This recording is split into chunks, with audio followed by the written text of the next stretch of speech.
Good evening, everybody. It is Wednesday, May 20th, 2026, 7 p.m.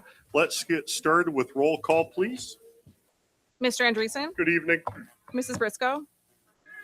Mr. Bush? Here. Mrs. McMillan? Here. Mrs. Ost? Mrs. Tunney? Mrs. Zielinski?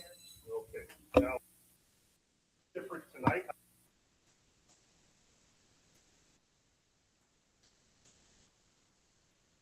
I'm not going to listen. Okay,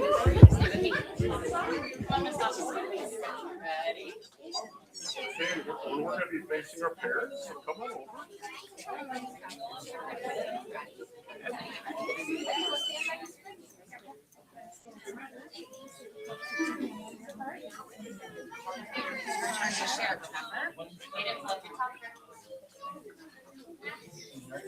Let's do it. All right, are we ready? All right, go. Okay, we're going to stand for the pledge. Ready? All right. 3, 2, 1.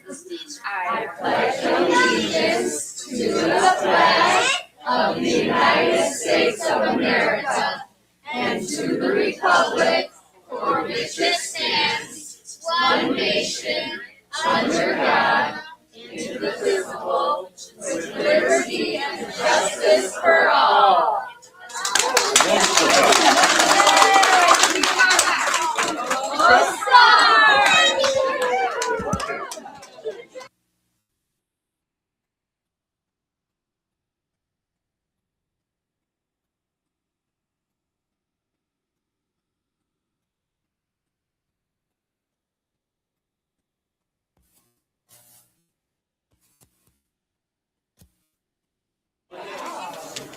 Whoops. Are we back? Okay, we are back. All right, so we are going to highlight our young athletes that participated in our Special Olympics program last week. So you'll have some presentations from students from our specialized instruction and STAR classrooms, as well as our preschool programs who all got to participate in the various events. There we go. All right. So we just saw our MES STAR classroom who opened our ceremonies with the Pledge of Allegiance. We have, this isn't working. There we go. The STAR classroom, here's our picture of them leading the pledge on that day. Our STAR classroom then participated in activities like an obstacle course and hitting, kicking, jumping, and throwing. Our early childhood and preschool programs competed the next day in very similar activities, and they are here tonight to tell you about some of their activities. First, we have Waylon. Waylon, your turn.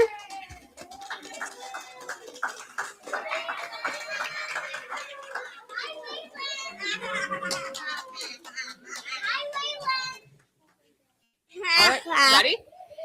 Say my favorite activity. My favorite was kicking. Yay!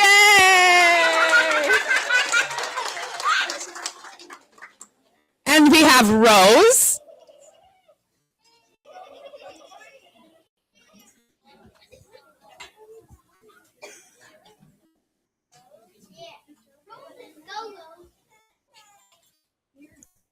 I liked running and kicking.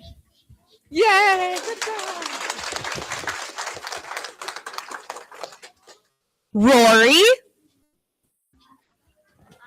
Hold that sound into the look at the audience. Tell them. I like doing the obstacle course. Good job. Bo.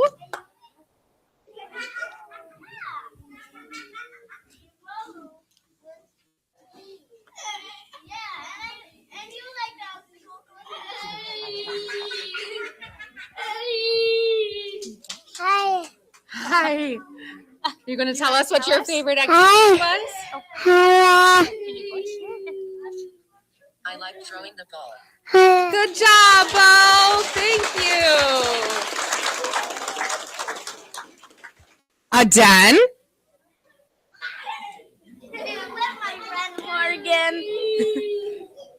My favorite activity was the obstacle course. My favorite activity was the obstacle course. Good job. And here are some pictures of them and their friends competing in their favorite activities.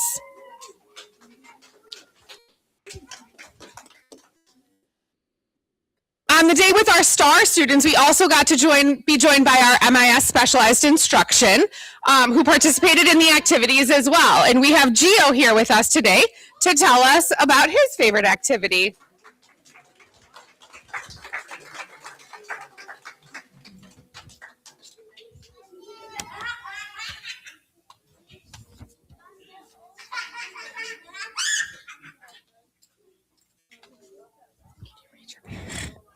My It's on.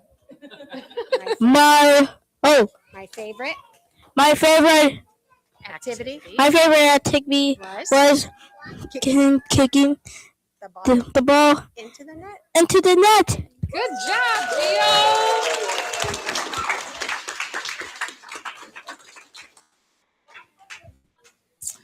On our Young Athletes Culminating event, we were joined by several organizations throughout the area. We welcomed representatives from State Representative Patrick Sheehan's office, who helped us on the first day. Our representatives from our local regional Special Olympics office were with us both days. We had Officer Tom, who joined us for the torch run, and our school board members. And our Mokena PTA helped us throughout the event as well. So we want to thank everybody for their participation in helping us make this event such a success this year. Yep. So if we could have all of tonight's participants, our students, come on up. We have a little gift for you. And we're going to take a picture by our Mokena banner.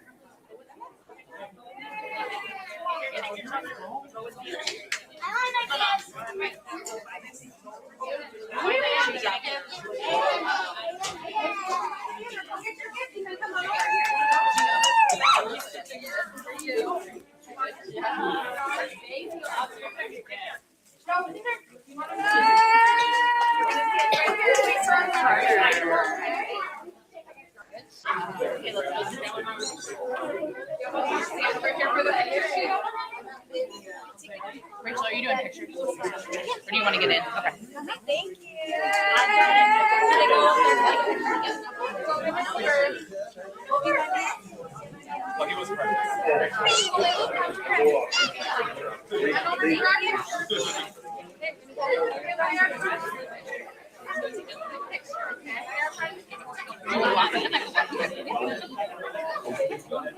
You got yours? Okay.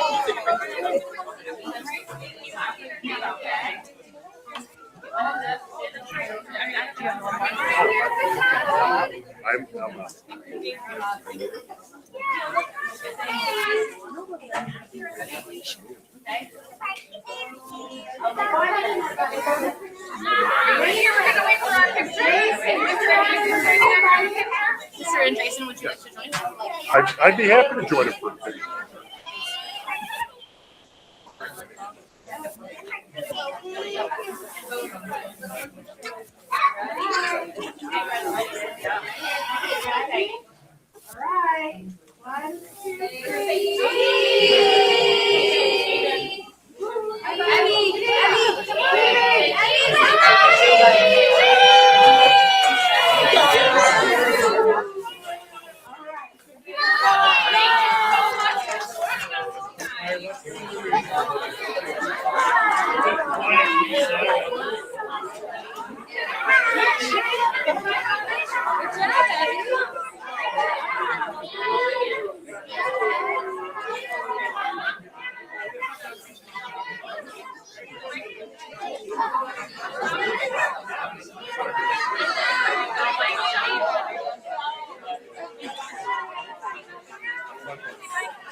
Okay. Thank you very much, everybody. Stacy, thank you very much. And it was a wonderful event for the kids last week. And I'm glad to see so many people were able to participate. Okay, moving on to public communication. We'll be patient for a moment.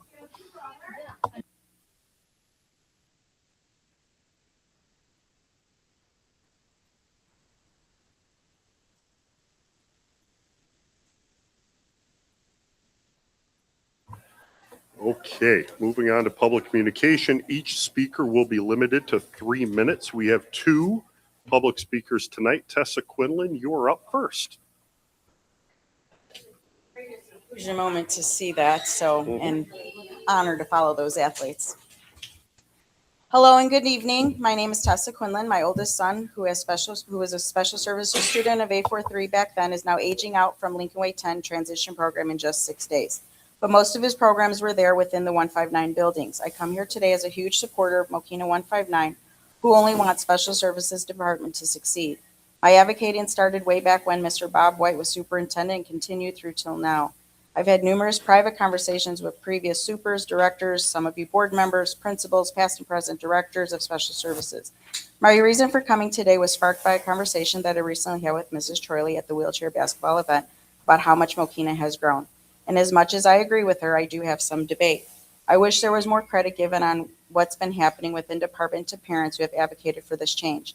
I tend to really advocate for outside of the classroom walls objectives. However, I can share based off seeing what I read on private special needs Facebook groups. Mokena is not a go-to school district. Many comments shared go to neighboring districts and provide reasons as to why. Although it can be viewed as subjective, it's a testament when more than a handful of responses share the same thoughts. I do defend and refer to Mokena because our experience was excellent. I am a supporter of the MES STAR program. I do appreciate the opportunities for inclusion on every level. I do appreciate the peer PE program being brought back. I remember when 159 had Circle of Friends and also can be compared to Best Buddies. I promise you the numbers are coming. I'm an open book, but feel learning with a sense of compromise is what allows for progress. I've said many times before, let's be a proactive district rather than reactive district. No good decisions can be made when rushed. I'm thankful to see the Young Athletes program evolve over the years. The suggested changes from families that were shared from the start of Young Athletes formation added t-shirts to the athletes for the Mokena PTA to showcase these athletes in uniform. The opportunity for each athlete to be cheered on in parade formation by other students is such an inclusion moment. Adding the suggested idea from many years ago, the medals, the platform, so each athlete can be hailed a winner for potential parental picture opportunity.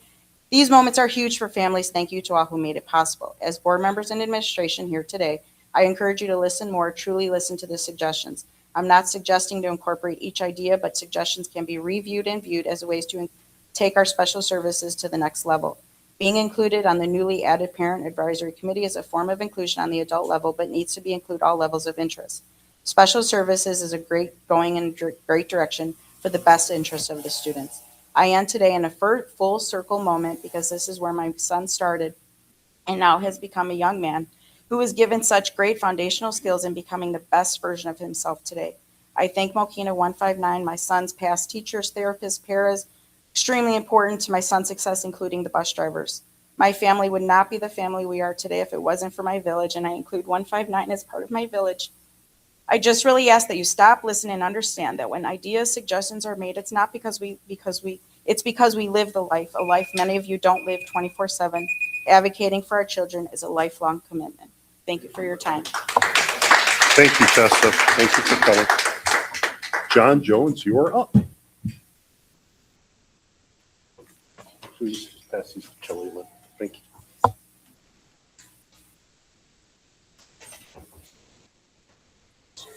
Thank you. My name is John Jones, and I am here again regarding serious procedural concerns surrounding my child's NJHS dismissal process. Today, the district informed me that it intends to conduct a new dismissal hearing before a newly constituted 5-member faculty council pursuant to guidance from NASP and NHS policy staff. This comes after the superintendent concluded there were no procedural irregularities while defending the district's longstanding use of 3-member faculty council under Robert's Rules of Order. In his written decision, the superintendent stated, although the faculty council was originally constituted as a 5-member body, The presence of 3 members satisfies the quorum requirement under Robert's Rules of Order. Yet recent FOIA responses indicate the district possesses no records establishing a 5-member council ever. Yet now, after months of defending the process through administrative effort and legal billing, the district is again proposing a newly constituted 5-member hearing process. The NJHS Constitution states that chapters must conform to the National Constitution and Handbook, and failure to do so may result in revocation of the chapter's charter. The district previously offered my child a second hearing before the NASB complaint was filed, but we declined because confidence in the process had already been significantly damaged. The superintendent later formally upheld the original 3-member structure as proper and valid, and it was after that determination we sought independent review through NASSP. This case exposes broader concerns. Local bylaws referencing a 3-member faculty council since 2012, no grading equivalencies in the parent-student handbook since 2012, which bylaws state to review, missing grading equivalency standards on the website, inconsistent GPA calculations, missing probation documentation, students told not to attend an NJHS meeting before being dismissed, and parents prohibited from speaking during the hearing without any identified policy basis. In response to the district's characterization of me and FOIA responses, I will not apologize for being the first person in Mokena in decades to review the NJHS Constitution and ask the district uncomfortable questions. Transparency, accountability are not attacks on the district, they are expectations. My family is not asking for special treatment. We are asking for fairness, accountability, transparency, constitutional compliance, and process students that families can trust. At every stage of this process, the district has failed to provide the due process protections required under the Constitution. The district now finds itself in the ironic position where the new faculty council will effectively overturn both the principal's and the superintendent's decisions. That is not due process. At some point, the board must ask itself this question: when will the district hold itself accountable for issues that began before my child was ever born, and act accordingly? Thank you.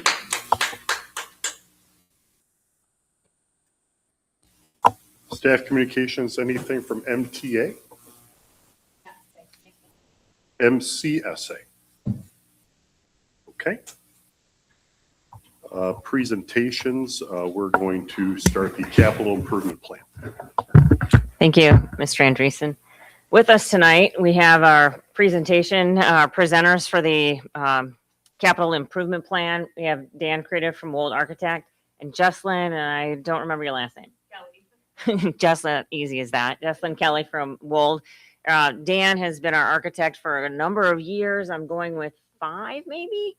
And he is retiring at the end of this year. And so Jesslyn is going to be our new architect, main contact on our capital improvement plan. So tonight, for the board to be able to meet Jesslyn, she's here tonight, and they are going to present the capital plan. I've got the clicker, and you guys go ahead and present. We've seen the capital plan in March at the March Finance Committee.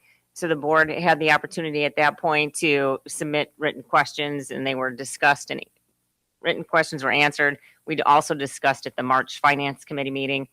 And then, so tonight we're going to see the overview. The capital plan is available on our website. We posted it after our March Finance Committee meeting. Okay.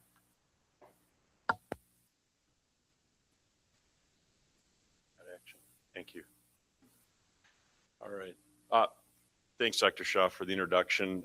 If you have any difficult questions for Jesslyn, I'd be glad to bring her up here, but I told her I would run solo with this tonight because I've got the history of this process. And thank you for the opportunity. I know you heard a little bit of this in March, and this is kind of the formal roundup of this capital plan.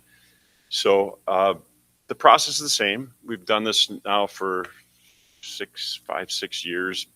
Really stemming off the facility condition assessment we did back in I want to say just pre-COVID. But this process is a weekly process, believe it or not. We meet. Yeah, I can. Sure. Okay. Thank you. We basically meet every Tuesday, and they can be short meetings, but we revisit not just the priorities in the capital plan, but we update what's going on in construction during the projects during the school year or summer, as well as design process. And that's just not just us as one of your partners, but also ESG as your engineering partner is part of that process too, and the administration. So it's a collaborative way to make sure that this capital plan stays in check. We also review priorities. So things will shift a little bit in the capital plan based on those discussions.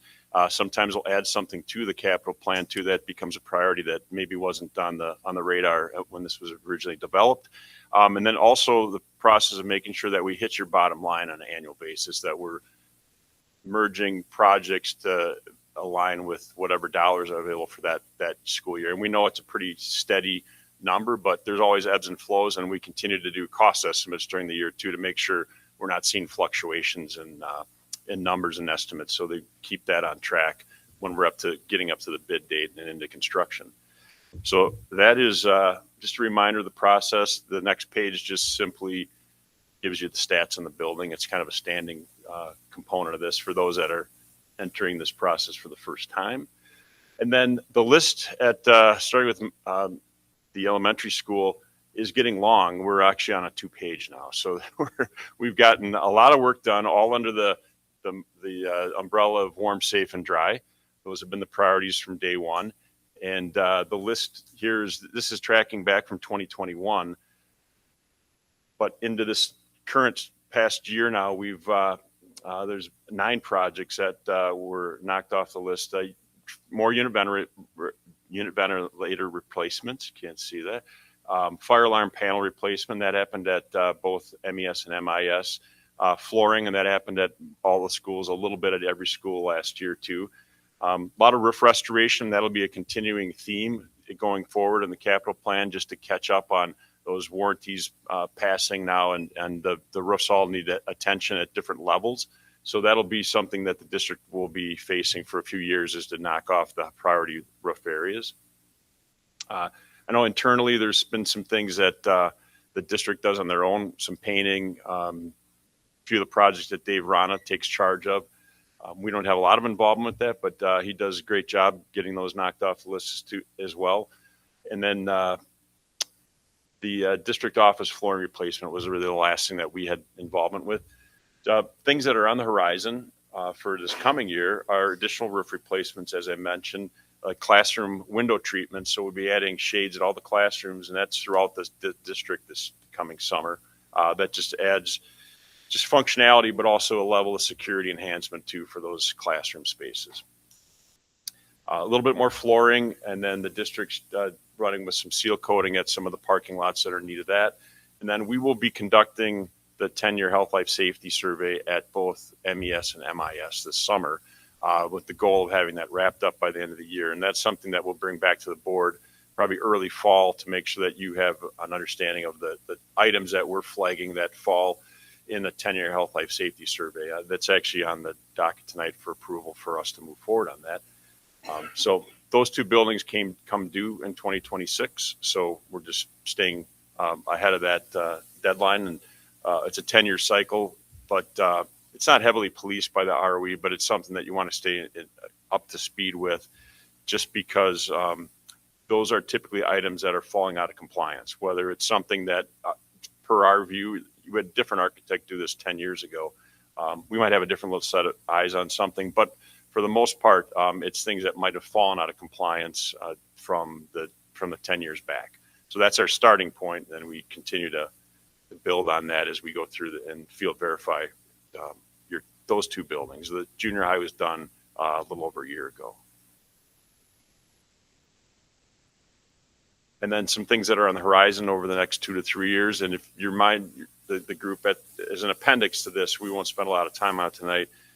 The actual matrix or the capital plan that is organized in a 4-year chunks. So you see not just what's happening this year, but the next 3 years. So some of the items that will be up and coming in the next 3-year span at MES are additional roofs, some unit ventilator replacements. The west playground area to the back of the building here is also becoming a priority to get that addressed. And then the extension of the bus barn roof line. So you have the 3 buses that aren't and shelter will at least have coverage from the elements. Any questions on MES?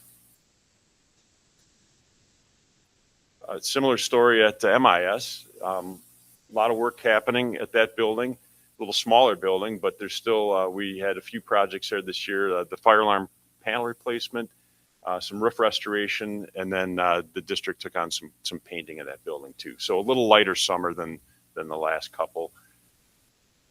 And then what's happening there this year is the ongoing some roof replacements, one section in particular, classroom window treatment placement, as I mentioned, and then some flooring, and we'll be also doing a 10-year safety plan at the MES or IS.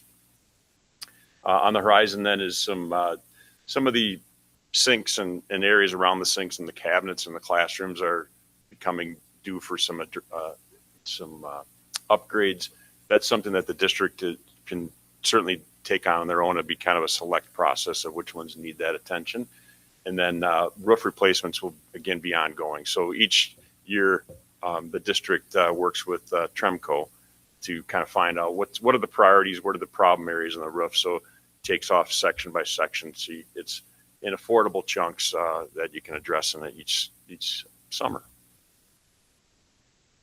At the junior high, newer building, not as long a list, but certainly some important projects there. A lot of the flooring was done last summer in the main corridor. This coming summer, we'll be continuing a little bit of that flooring, but we're also doing the stairwells. So the stairs will get an upgraded floor system to bring those into a little more current, safer flooring system. And then on the horizon, we've got the surfacing at the front drive. The district's tackling that with directly with contractors, and then the same window treatment and some additional flooring at the office area. And then up and coming, we were able to bring that stairwell flooring placement forward because the bid results came in favorable. We bid the flooring package just a little over a month ago. And then also on the horizon is the track surface, the exterior track, and then some roof systems at the canopies to extend the coverage at the main entrance and potentially the bike rack entrance to the left of the main. So that's the list. That's kind of gives you a picture of, we spent some time out in the fall of what happened last summer, but going forward this summer and into the near future. And then just a reminder on the matrix that's attached to this, everything is color coded, not just by the first 2 years of priority, but going out 2 more further years. So we're graying out anything that's been addressed on here. So you just have a record of the things that have been on the list, and they might not show up as being done because if they're grayed out, that's been completed. So that will reflect the list that we started back in 2020. And then everything else is color coded just by priority. So when we see things coming up, this tallies up. I'll go down a few pages just to the end of the MES. That tally sheet then makes sure that we're on alignment with the district's budget for capital planning on an annual basis. So there's a little give and takes through the year but generally we stay pretty close to what this looks like for at least a 2-3 year span until something else might pop up on the priority list. So I will leave it there for questions. If there's anything that need a little further explanation. Yes, I have a couple things. Sorry, did somebody say something? Oh, You're welcome. thank you for coming. Sure. Good to see you. Me too.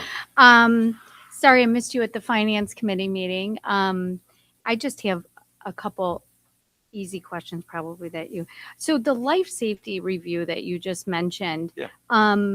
Are items that stem from that life safety review, are they somehow distinguishable in this matrix that you have in the spreadsheet? They can be. Let me go back to we have a section on here that is keyed life safety. It's about towards the bottom That's of right. the list. Okay, at each school. So yeah.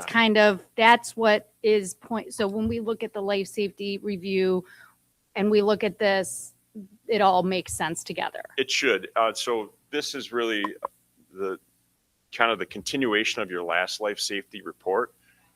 We have made other items when we did our facility condition assessment that we felt should be considered as a life safety item.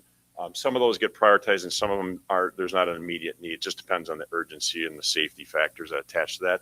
We will, once we do our health life safety survey this summer, we will probably add to that list if we find some things that weren't recorded the last 10-year cycle. Okay, thank you for that. And just a couple quick conceptual, just so I understand kind of the process and the role that you guys play in our planning. As far as like the construction management function, is that something that Wold does, or is that an ESG, or is that a Mokena district function? So depending on the delivery method, it changes a little bit. The projects that Wold is involved with, we typically bid like a general contractor approach. So we'd be on bid day, lowest responsible bidder gets awarded that project. And then we, as part of our services, is tracking that through construction. We'd call that construction administration. Right. We don't technically are construction managing that. ESG's model is a little different on more of the engineering and type projects. Your contract is different. I don't know all the details of that, but they actually play design, bidding, and then they manage the construction process. So they have kind of a start to finish involvement where we're more of a, during construction administration, during the construction, we're monitoring the contractor, but we wouldn't have as much of a hands-on role. And our fee wouldn't reflect that kind of involvement either. So it's different structure, different delivery method between the two companies. So because it's as I recall, they're kind of just general service agreements that we have, and they're not. Do we have individual scopes with in each instance with you guys? Are you adding like an addendum to Yes, that master? correct. Okay. We have a master contract, and then we would write a letter, which is basically a memorandum of Understanding. the services for that. Sure. specific Sure. Okay. So it's just case by case. Okay. Got it. There was just one circumstance that, there was a contract, and I don't remember who it was. It was a roofing contractor or somebody that, what's that? Was that the one, were you guys involved in that? Is Matt what I recall? The tiles and styles Yeah, we did contract? get a contract. Right. We didn't get a signed contract. We had a contract of record that we sent to them. They never sent the contract back for our files. And we had multiple attempts of trying to bring that to correct that. And they just been non-responsive. So I don't know if they're even in business anymore, but at the time, they just would not get us a signed version. And it was their paper or our paper?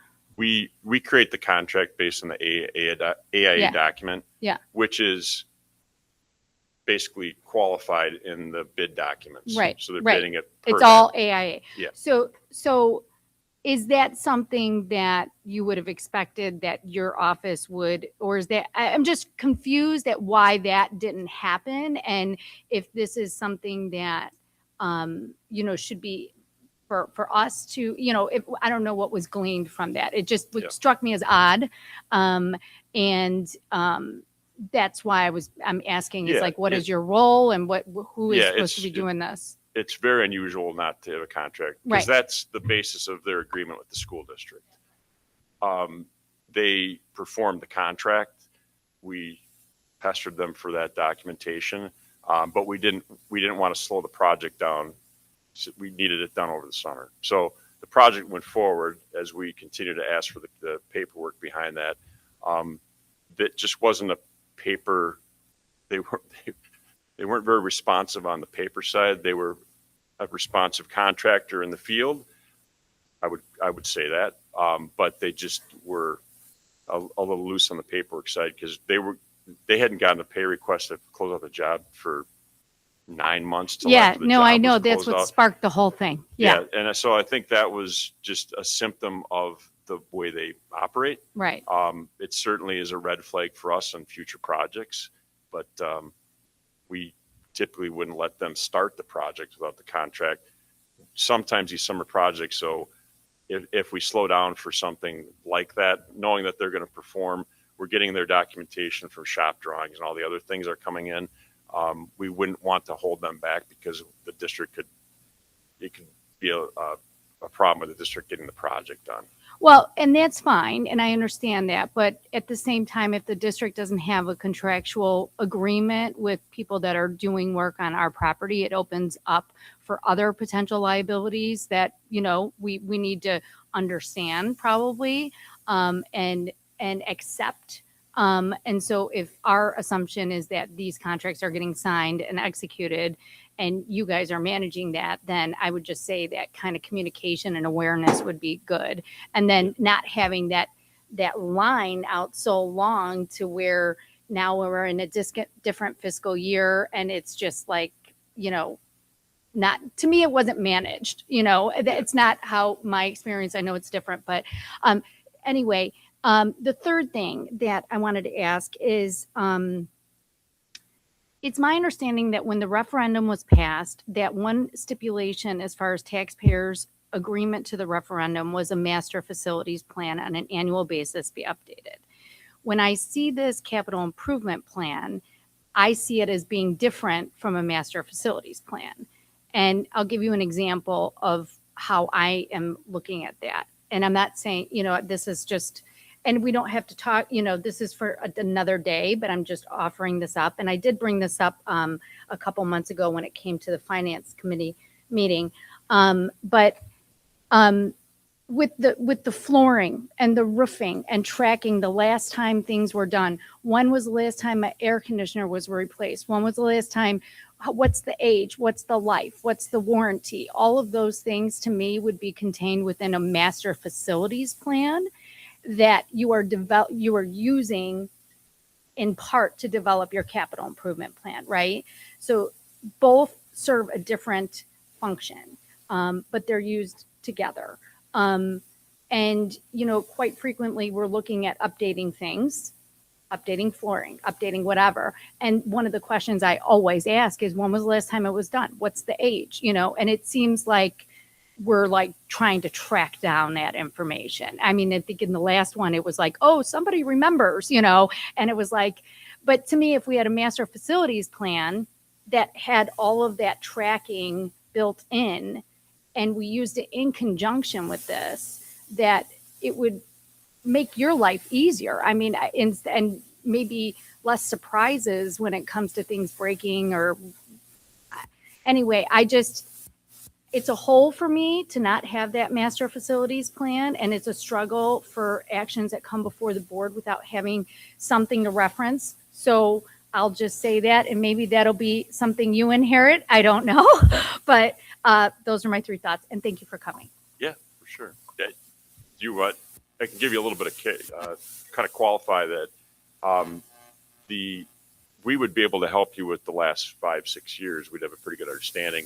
Going back further than that, I think we would be kind of scraping for documentation that would help build that story of life cycles and when the last things were done.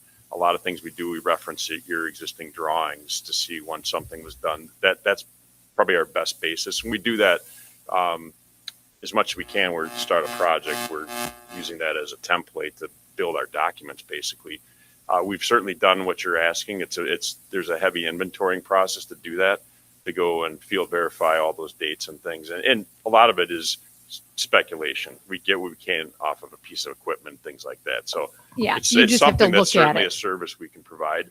We just haven't been charged with that since we did the facility conditions.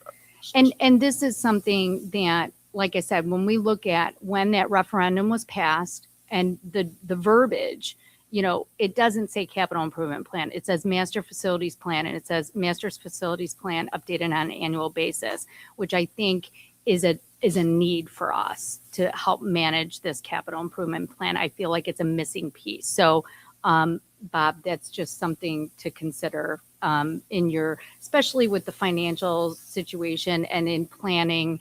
I think having our arms around that, but I understand it is an endeavor, you know, but maybe we start with what we can start with now and build it, you know. Thank you. Yeah, sure. Anyone else? Dan, thank you for coming out today. Absolutely. Yeah, Nice to thanks. meet Great you. to see Welcome to the everybody. crew. Happy to have you. Take care. Thank you. It's a scary word some days, you know.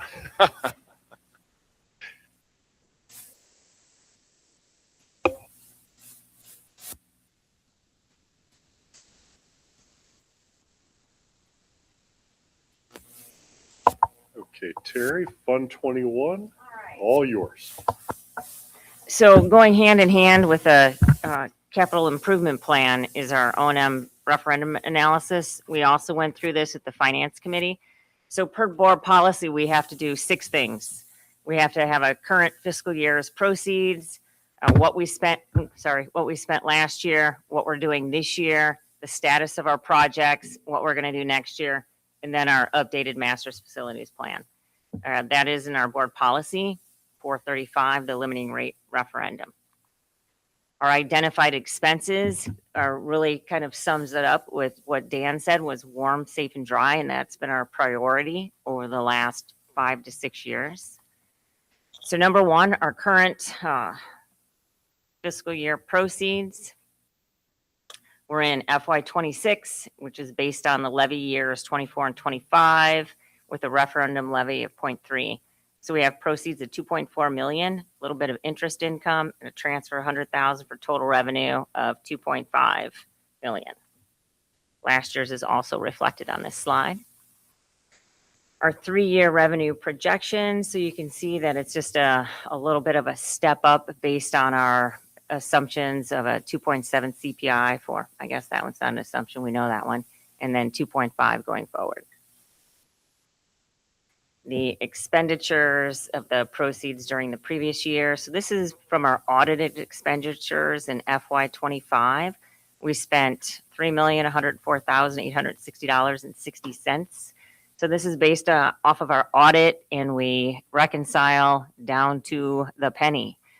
We spent $316,000 on architect and engineering services.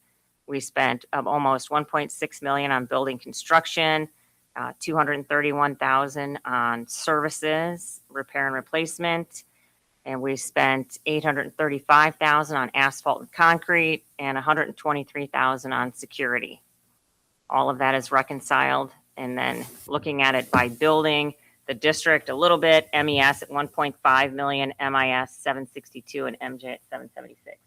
So we do try to split our capital plan by building with some equity. And then there are a lot of slides on how we spent down to each dollar, and you can go through those and take a look at those dollar by dollar. And number 3 is the estimated expenditures for our current year. So we're in FY26. Our budgeted expenditures are 2.7 million. This shows you how it's budgeted to begin with 345,000 for architect and engineering services, about 1.3 million for building construction, 825,000 for roofing and services and maintenance, and 273,000 in security. Our expenses by function, the same numbers that I just talked about are graphically represented by color with safety and security, asphalt and concrete, maintenance, building construction, and then our architect and engineering services from last year and this year. The status of the projects that are underway, as Dan talked about plenty of these projects, it's the roofing at MES and MIS, the MES, MIS fire alarm system upgrade, MES unit vent replacement, district-wide flooring. Dan talked about the flooring and showed some pictures. And then at MJ, one of those projects was the hot water heater replacement. It was internal. The storage shed at MJ, the MES stormwater retention area, the bidirectional amplifier here in this building, the bus barn fire panel, and then district-wide painting. Currently underway projects, the window shade replacement, district-wide flooring project, and then some roofing, seal coating, striping, asphalt replacement, cybersecurity is ongoing. And then our projections as we go forward, we try to align them, our projections with our capital plan. We do end up having a little ebb and flow with our priorities in our capital plan.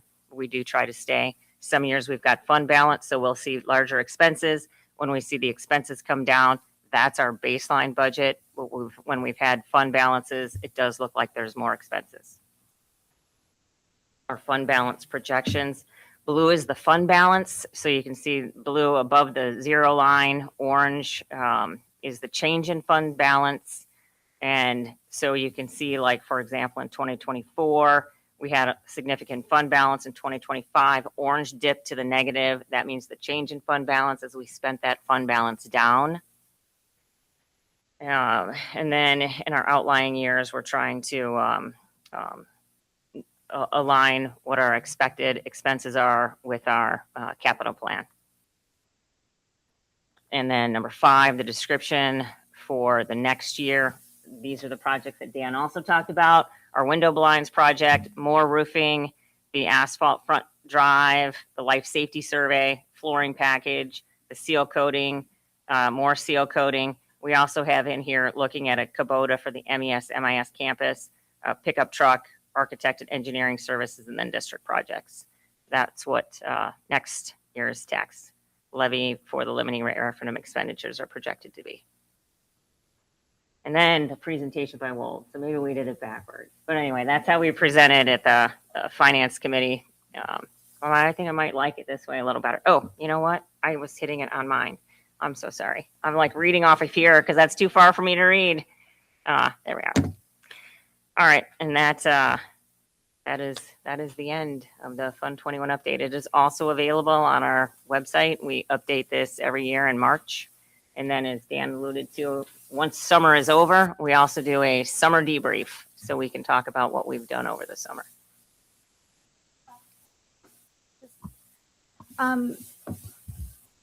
Dr. Shaw, can you go back to the where it says fund balance, like the projection slide? Yeah, or either one. That's fine. Either one. Okay. So are these the 5-year projections? They are. Okay. That's my only, I didn't know if that was the same or if these are different. This is just Fund 21 That's right. projections. Yeah. Just Fund 21. Yeah, no, I get that. 21 flows into 20. So when you see the 20 projections, it has 21 embedded in it. Right, but the 5-year financial projections, if I look at that and add the two together or whatever, if I look at Fund 21, this is what that was my only question. I didn't know if this was new information or different, but thank you. You're welcome.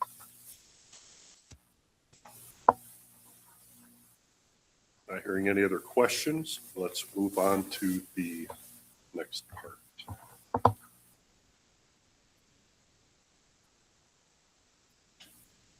All right.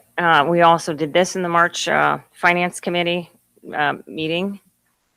What we looked at were the summary of the operating funds, and we looked at some historical financial projections.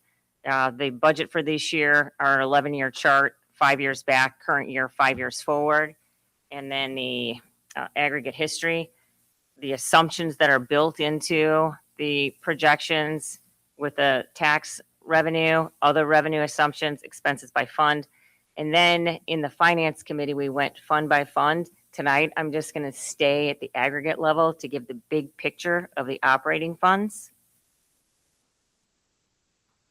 Defining the operating funds, we've got the largest of our operating funds, the Ed Fund, our O&M Fund 20, which includes Fund 21, Fund 40, our transportation, IMRF, Social Security, working cash, and tort. Those are our main operating funds. So there's a couple things that I just kind of wanted to point out. I put the historical projections in here so you could see what it looked like and then what happened. So some things that I want to point out. So 5 years to the left you're going to see as the software got updated is based on our AFRs, and then the current year budget, and then 5-year projections. So the first time I did this for this board was in 2018. And in 2018, we had the year-end fund balance outside of the 33 to 65% at estimated at 12.4. So that was based off the budget in 2018. So 12.4 was where we estimated. Where we came in was at 14 even. So we came in a little higher, so we came in under budget in year one. And then in 2019, we estimated to be at 12.3, and we came in 2019 at 13.8, another year of coming in under budget. In 2020, estimated to be at 12.4, and came in at 13.6. So every year where we budget, we end up coming in every year under budget. In 21, I was trying to get us between the blue lines with a purposeful spend down. At 11.6 was where we were budgeted in 2021. And we came in at 13.5. In 2022, we were budgeted at 11.9 and came in, 2022 was the year of the stone quarry strike, and we couldn't spend any of our capital plan money, and we ended up at 17.2, way out of fund balance guidelines. Budget 2023 estimated our budget at 14.6, came in at 16.1. Budget 2024, 13.6, came in at 16.5. So every year since 2018 through 2025, budgeted, we came in under budget. 2025, we budgeted at 15 million even, came in at 14.1. So this is the first year that we actually came in over budget. So there were a couple things that happened that year. It was the first year that we actually did a lump sum for our staff. And that was 3 payrolls extra that year. So that was a part of that. Since we didn't have that contract at that time, we couldn't really budget that. And now we're in budget 2026. So last year was the first year that we were not under budget since 2018. Just to give that little bit of historical perspective.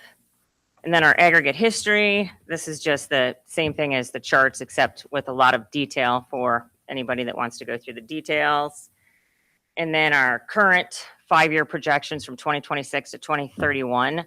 So our current projections put us between the 33 and 65% for the next 3 years. And then we do dip underneath the 33 and 65%. When we did these projections in when we did these projections for this year's budget, there's a couple things that we have out there. One of those was we've got one of our, we're a people business, right? So it's all about people, salary and benefits. We did have our health insurance, which was a very large item. We negotiated and we have a 10-year percentage put into this projection, which we have our renewal on the table tonight, which will be around 1% rather than 10. So there are some circumstances that we have now known that we didn't know, which are going to make this projections look a little bit better. So as we go forward, as we learn things and have more information, our projections can look a little bit different than our aggregate currently, what it looks like in March. So I'm going to kind of end there because the rest of it we kind of get into fund by fund. But this is what it looks like currently. Okay, Dr. Shaw? Well, I was going to say, I appreciate you bringing this up at the finance committee meeting. I know we have got a lot of members of not only the community, but board members and other people that were there that night.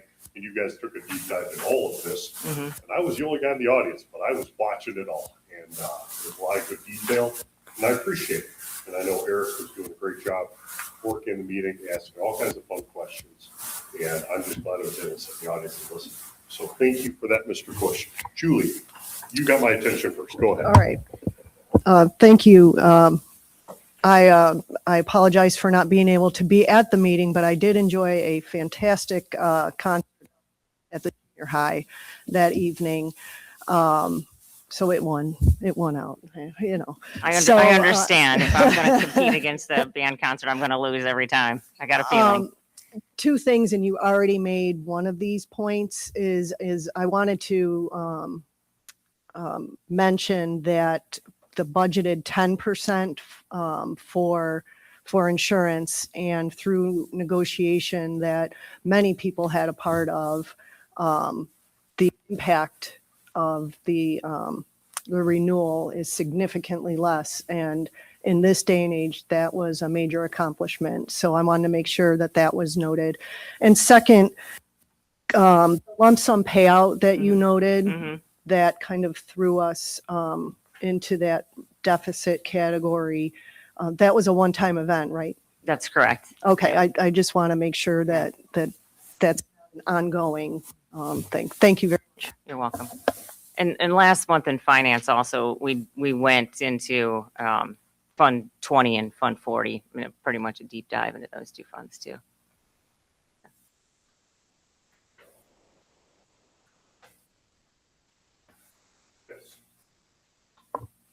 Okay, Dr. Shaw, can you reverse back, please, a couple slides?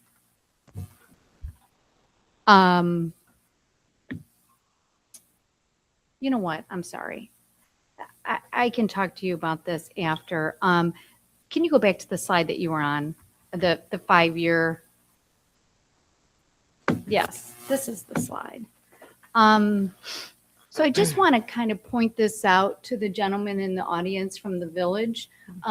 What this is showing is well, it's really to everybody, but what this is showing is the 5 years projection, and I think our policy is 35. Isn't it 35 and 65? 33? Okay. I don't know. We go back and forth with that every time. It's like, I have written it wrong on here before, so that and probably then led that's to the where confusion. and then I Yep. think I'm wrong. Yeah. Okay.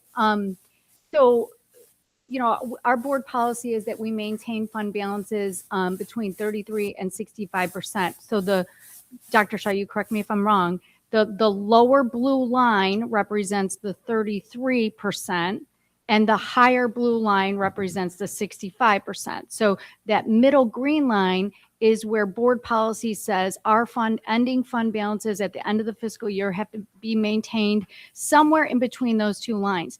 And in fiscal year 2030, we are showing to be outside of that. And in fiscal year 2031,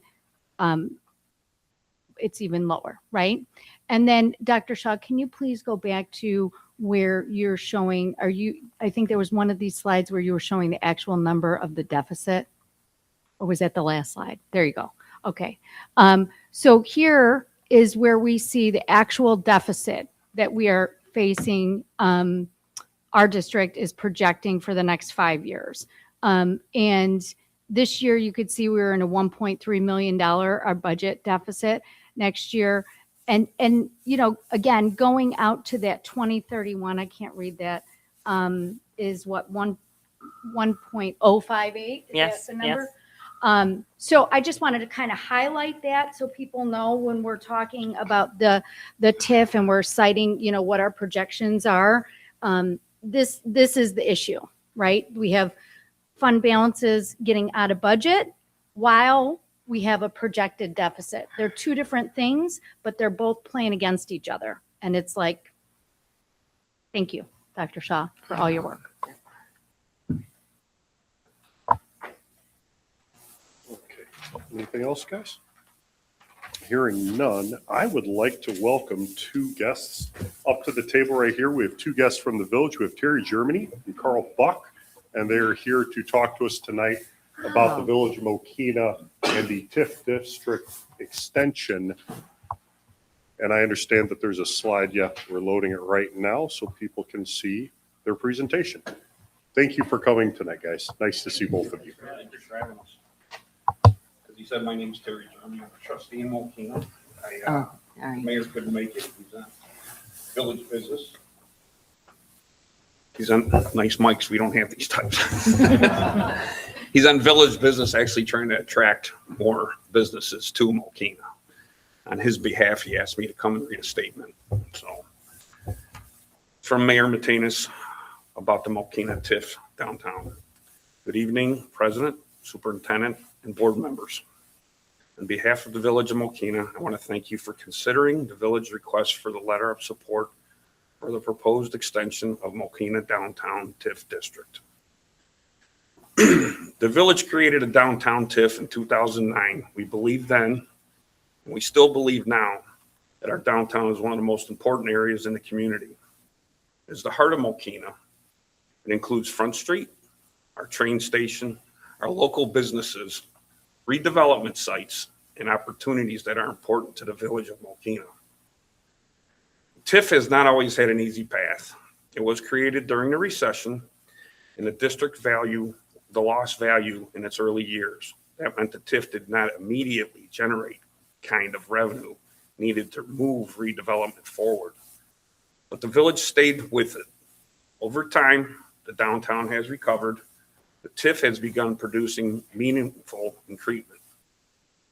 And the tool is now in a position to help the village complete important redevelopment work. That is why the extension matters. Without the extension, the village loses a practical tool at the very time when the downtown is finally positioned for additional progress. With the extension, the village can continue investing in the public improvements, supporting redevelopment, opportunities activating Front Street, and encouraging private investment that will strengthen the long-term tax base. This is not only a village issue. A stronger downtown benefits the community and benefits residents, businesses, visitors, and over long-term, all overlapping taxing bodies, including the school districts. The goal is to use the TIF to build value so that when the TIF ends, a stronger and more valuable downtown returns the tax rolls for everyone. The village is also updating its comprehensive plan. And one message has come through clearly from the residents and stakeholders.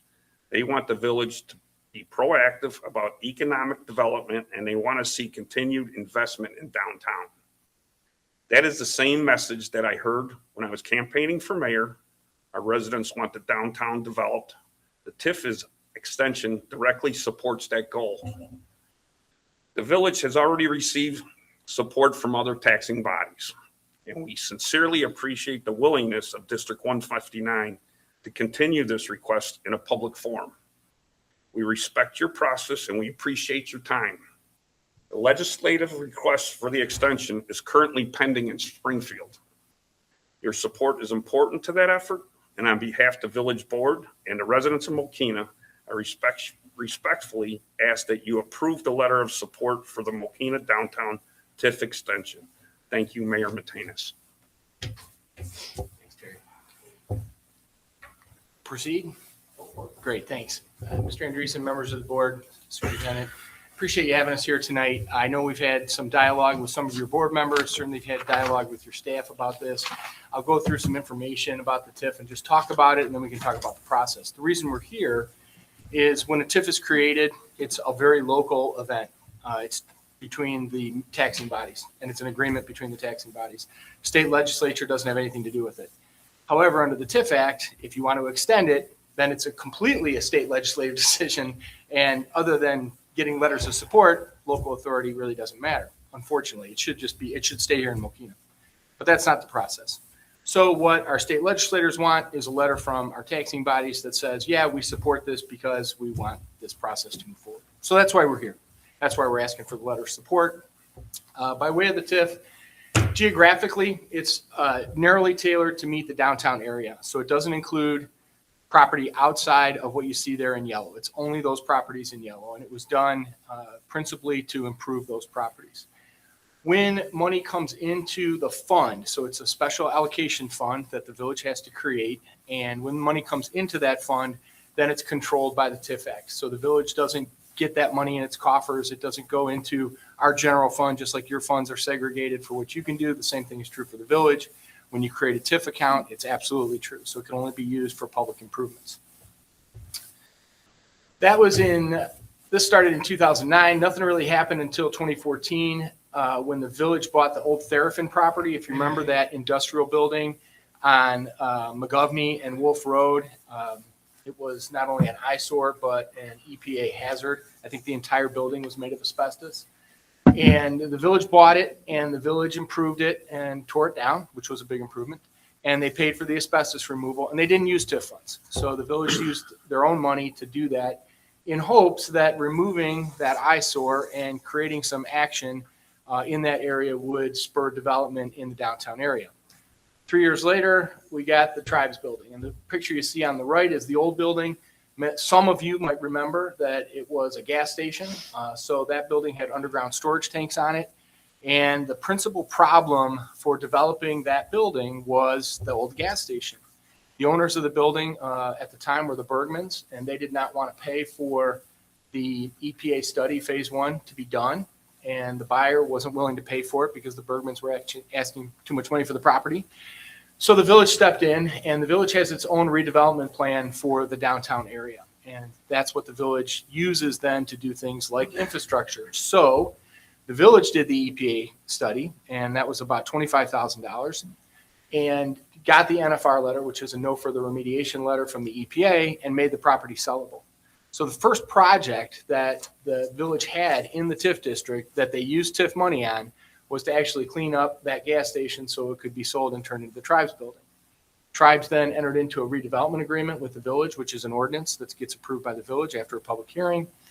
They received upfront money of about $35,000 to improve the water line service, because that was going to be a brewery where they're going to brew beer, and they needed a large water line service. So in order to do that, the way that that's structured in the village, it's not true for every TIF, but it's true in the village, the developer has to pay the money up front. They have to get proof of payment. They have to get lien waivers, and then they come back to us for reimbursement. Our agreement allowed them to pay for that up front and get reimbursed for that in whole. After that, they had a total redevelopment agreement that was worth about $200,000 total. That gets paid out based on performance. And that's how a TIF works. So when their property tax bill, which was fixed in 2009 when the TIF was created, let's just say that was $1,000.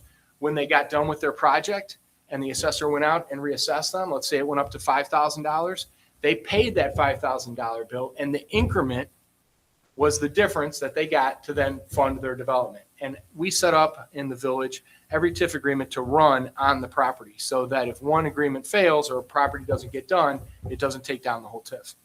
And that allows us to then reserve money for future projects and future infrastructure. Over time, the village has done, and that project, we all know Tribes closed. Unfortunately, when your business partner is your spouse and that relationship doesn't work, neither does the business.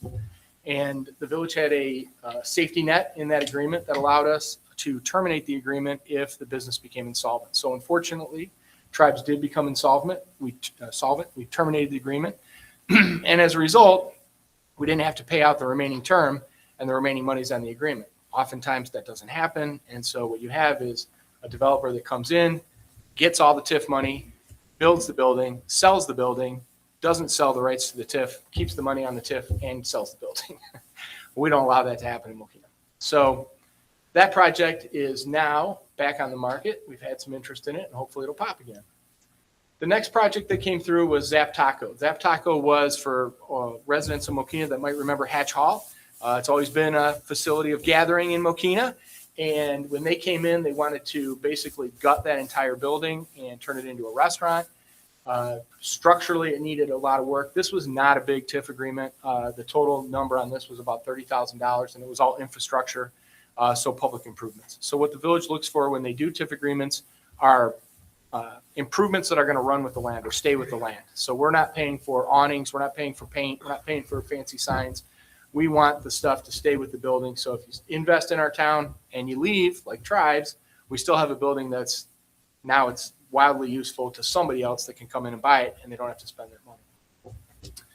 That was in, don't quote me on this, like 2018, 2019. And then the next project we did was the dock. Building on the left is the old building. Many of you, I'm sure, remember that building. And now we have the dock on the right. That project started in 2021 I believe the agreement was signed in 2023. The total value on that redevelopment agreement is about $500,000. The guaranteed money, if you want to call it that, was $94,000. And again, that was for infrastructure. So that had a lead service line.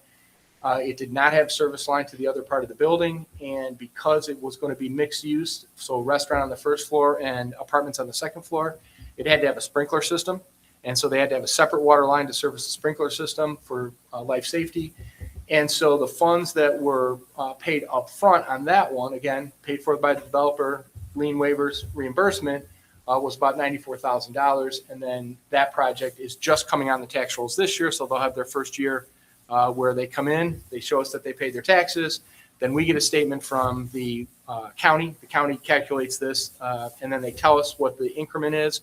And then they're eligible to receive that reimbursement. They apply for the reimbursement, and then they get it. So what they have to do then is give us their sworn contractor statement. They have to provide all the proofs of payment. They have to provide all the lien waivers, and then they submit their reimbursement, and then we pay them the increment for that year. So just to go back real quick, when Tribes was operating and they received their first year of reimbursement, their reimbursement was about $14,000 in the first year, about 15 in the second year, and I think they capped out at about 16. I think they got 3 years of reimbursement. So I haven't seen the numbers for the dock. They haven't had a full year. They only had a partial assessment for the purposes of property tax last year. So I don't know when. I don't know that they'll have a huge increment this year, but certainly in 2027 they'll have 2026 on the books, and they'll have full reimbursement at that point. So right now the TIF development ordinance for the village will end in 2032. And what we're looking for is a 12-year extension on that because now we've gained some momentum. We've had some successful projects.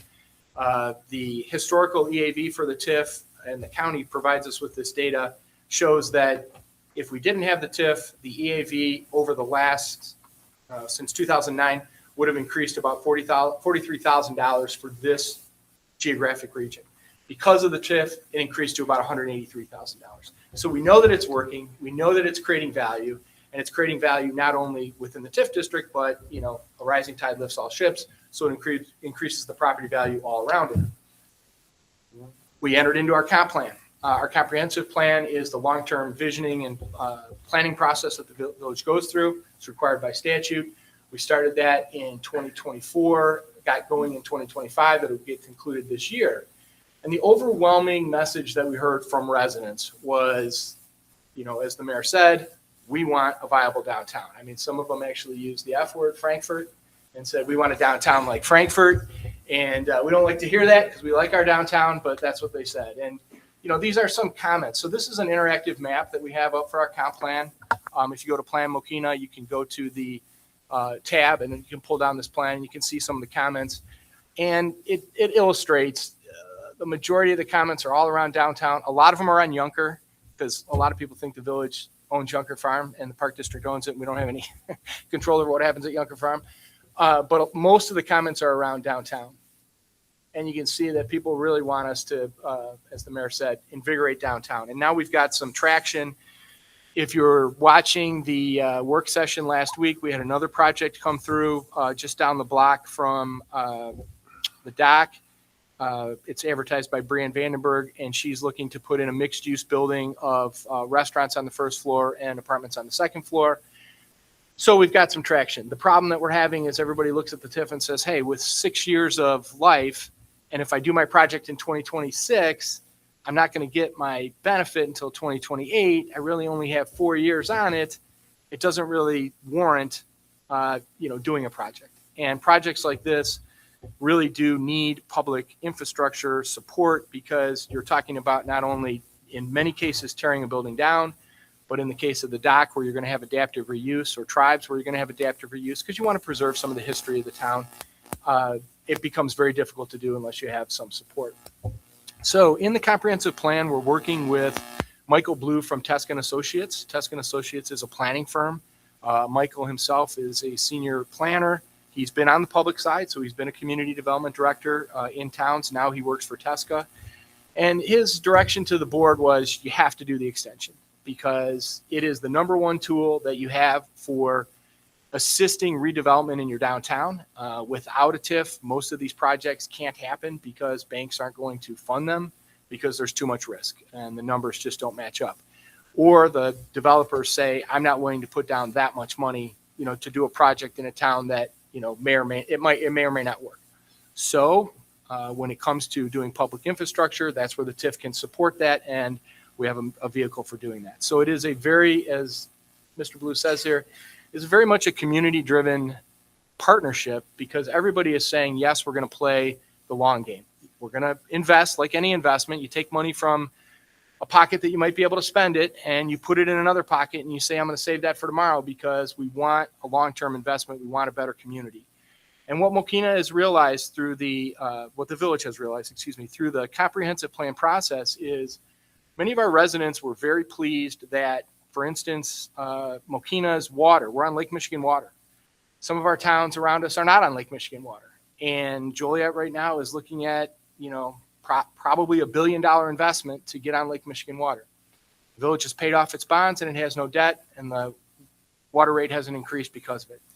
So Mokena's done a lot of infrastructure and now our residents are saying, hey, we want some lifestyle. We want you to reinvest in the community and we want to have, a downtown like Frankfurt, so to speak. So we're doing and pursuing the TIF extension. And this is, these are the reasons why we need it. And this is what we think it'll do. It's necessary because the developers are telling us, hey, without some additional time, it doesn't make sense monetarily. And we understand that. We have some projects that are coming through that we think would be very beneficial to the town as a whole. And as I said, a rising tide lifts all ships. But mostly it's the residents. Every resident that came through said that's what they wanted. And when we talked to them about what it was, we've had 3 public forums and we've done 2, I'll call them public forums, but they're kind of quasi-public forums because we've gone to like Halloween Hollow and we set up booths and things like that to talk to residents to hear what they have to say. So we've done things like that. They all say that. And when we say, well, if we're going to do it, we're going to have to spend money. And they say, okay, we understand that. Where does the money come from? And we tell them how we do it. And they say, yeah, we could support that. So overwhelming support from the residents. And what the extension is going to do is it's going to allow us to go out there and market and be more aggressive with the developers. So when we come to a developer and they say, well, if that's what it's going to cost, this is the style of building I'm going to build. We can say, well, we're not satisfied with that. We want a better building. We want you to spend more money. If you're going to spend more money, we're willing to invest with you because we want the town to be better. And that's what it's going to allow us to do. So I'm happy to answer any questions that you have, but that's why we're here. That's the process that we have to follow. It is a community project, and we hope that it succeeds. Thank you. I'll go first and say thank you guys for coming. I know I've spent a fair amount of time talking to George about this. I know it's very important, and he is out on village business, like you said. Otherwise, he'd be here. But I'm very glad you guys came here. And I know there are a lot of questions. There's a lot of questions because we are effectively giving up revenue that would help fund our schools in exchange for this concept. Not that it's good or bad. It's just the absolute truth of what we're dealing with right here. And I know my other fellow board members are going to have questions about that as well. So I'm going to start on this side and work my way around the room. Lisa, do you have any questions for our guests tonight? Thank you. Julie, you're up. All right. Don't worry, I'm not getting comfortable with a lot of questions. That's all right. Fire away. Well, thank you again for coming. And thank you, Mr. Buck, for allowing me to come in and talk with you earlier about this. One of the things that it's really not a question, but I want to make sure that that it's pointed out is you mentioned the annual and additional filings that need to be done to track how the money is spent. Could you give a little bit a better explanation of what I just said? Sure. Thank you. Under the Tax Allocation Act, Reallocation Act, and the TIF Act, we have to file a report with the Illinois Comptroller on a yearly basis. And that report requires us to disclose every penny that we spend. We have to provide all the proof of it, and we have to file those amendments with the Comptroller. It also includes an audit. So as part of our annual audit, our TIF fund gets audited by our outside auditors, and they have to produce an audit report that gets filed with the TIF as well. And then the Comptroller reviews it, and then if the Comptroller declares any expense that we have in the TIF as incorrect, just to put a label on it, then the village has to reimburse the TIF that money. So, the example I was given with you, Ms. Zeus, is that back, this is a long time ago for anybody that remembers it, but Braidwood built a brand new village hall and they used TIF money to do it. And you can't do that. I mean, it's a public purpose, but it's not infrastructure. And they had to pay that back. It was several $1 million, and the comptroller made them do it. So there's a check and balance beyond just, the village saying we're going to do the right thing. And one final point that I think would be better verbalized from your explanation is the timing on this. I was, in speaking with fellow board members, a little critical of the timing on this. We spoke about it, and it's my understanding that if, while it would have been better to have these conversations months ago, we are where we are.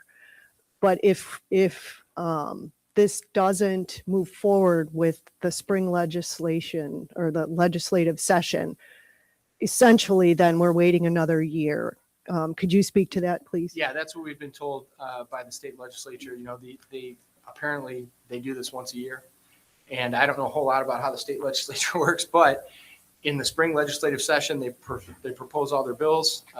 And I know if you've been tracking some of the bills, like the budget bill and the Build Illinois, they're proposing in the Build Illinois bill to take away the right of local municipalities to collect impact fees for school districts. So it's kind of crazy, but that's what they're proposing. So we learned that, they came to us late in January and said, okay, if you guys want to do it, you have to have it in the spring legislative session, and here's what we need. So it was brought up. We had our JRB meeting, which is in March, and we kind of flowed through that. Now they've told us, hey, if you don't get them in, you just won't be part of the omnibus bill. You won't make it in the fall veto session, and you can go back in the spring of 2027. The problem for us is we lose a whole year of development, and it just stagnates. And the closer we get to that end date, the harder it gets for the legislature to say, well, why are you going to continue on? You haven't done anything. And so we're trying to catch the momentum now. We're trying to get it done now. We've got the support to do it now. We've got some projects in the hopper. And nobody knows how the economy is going to go. Hopefully it doesn't hit a recession. But while the TIF looks good and it looks successful, we want the legislators to approve it. I appreciated the mayor's willingness to continue discussions, come to the table at a later date. So I just look forward to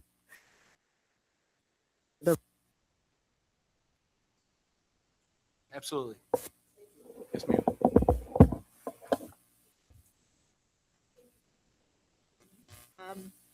As Julie said, kind of felt under pressure with us getting this information at the last minute, and it's a lot of numbers to go over. And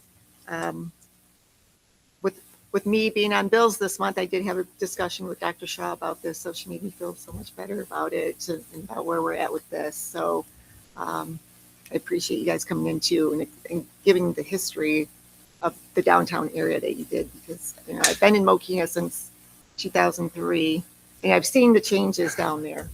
And Polly's was one of my favorite restaurant pizzas. Everyone knows how it's Polly's, So I appreciate you guys coming in tonight and giving the history and talking to us about Happy this. to do it. Appreciate it. Sam, you're on deck.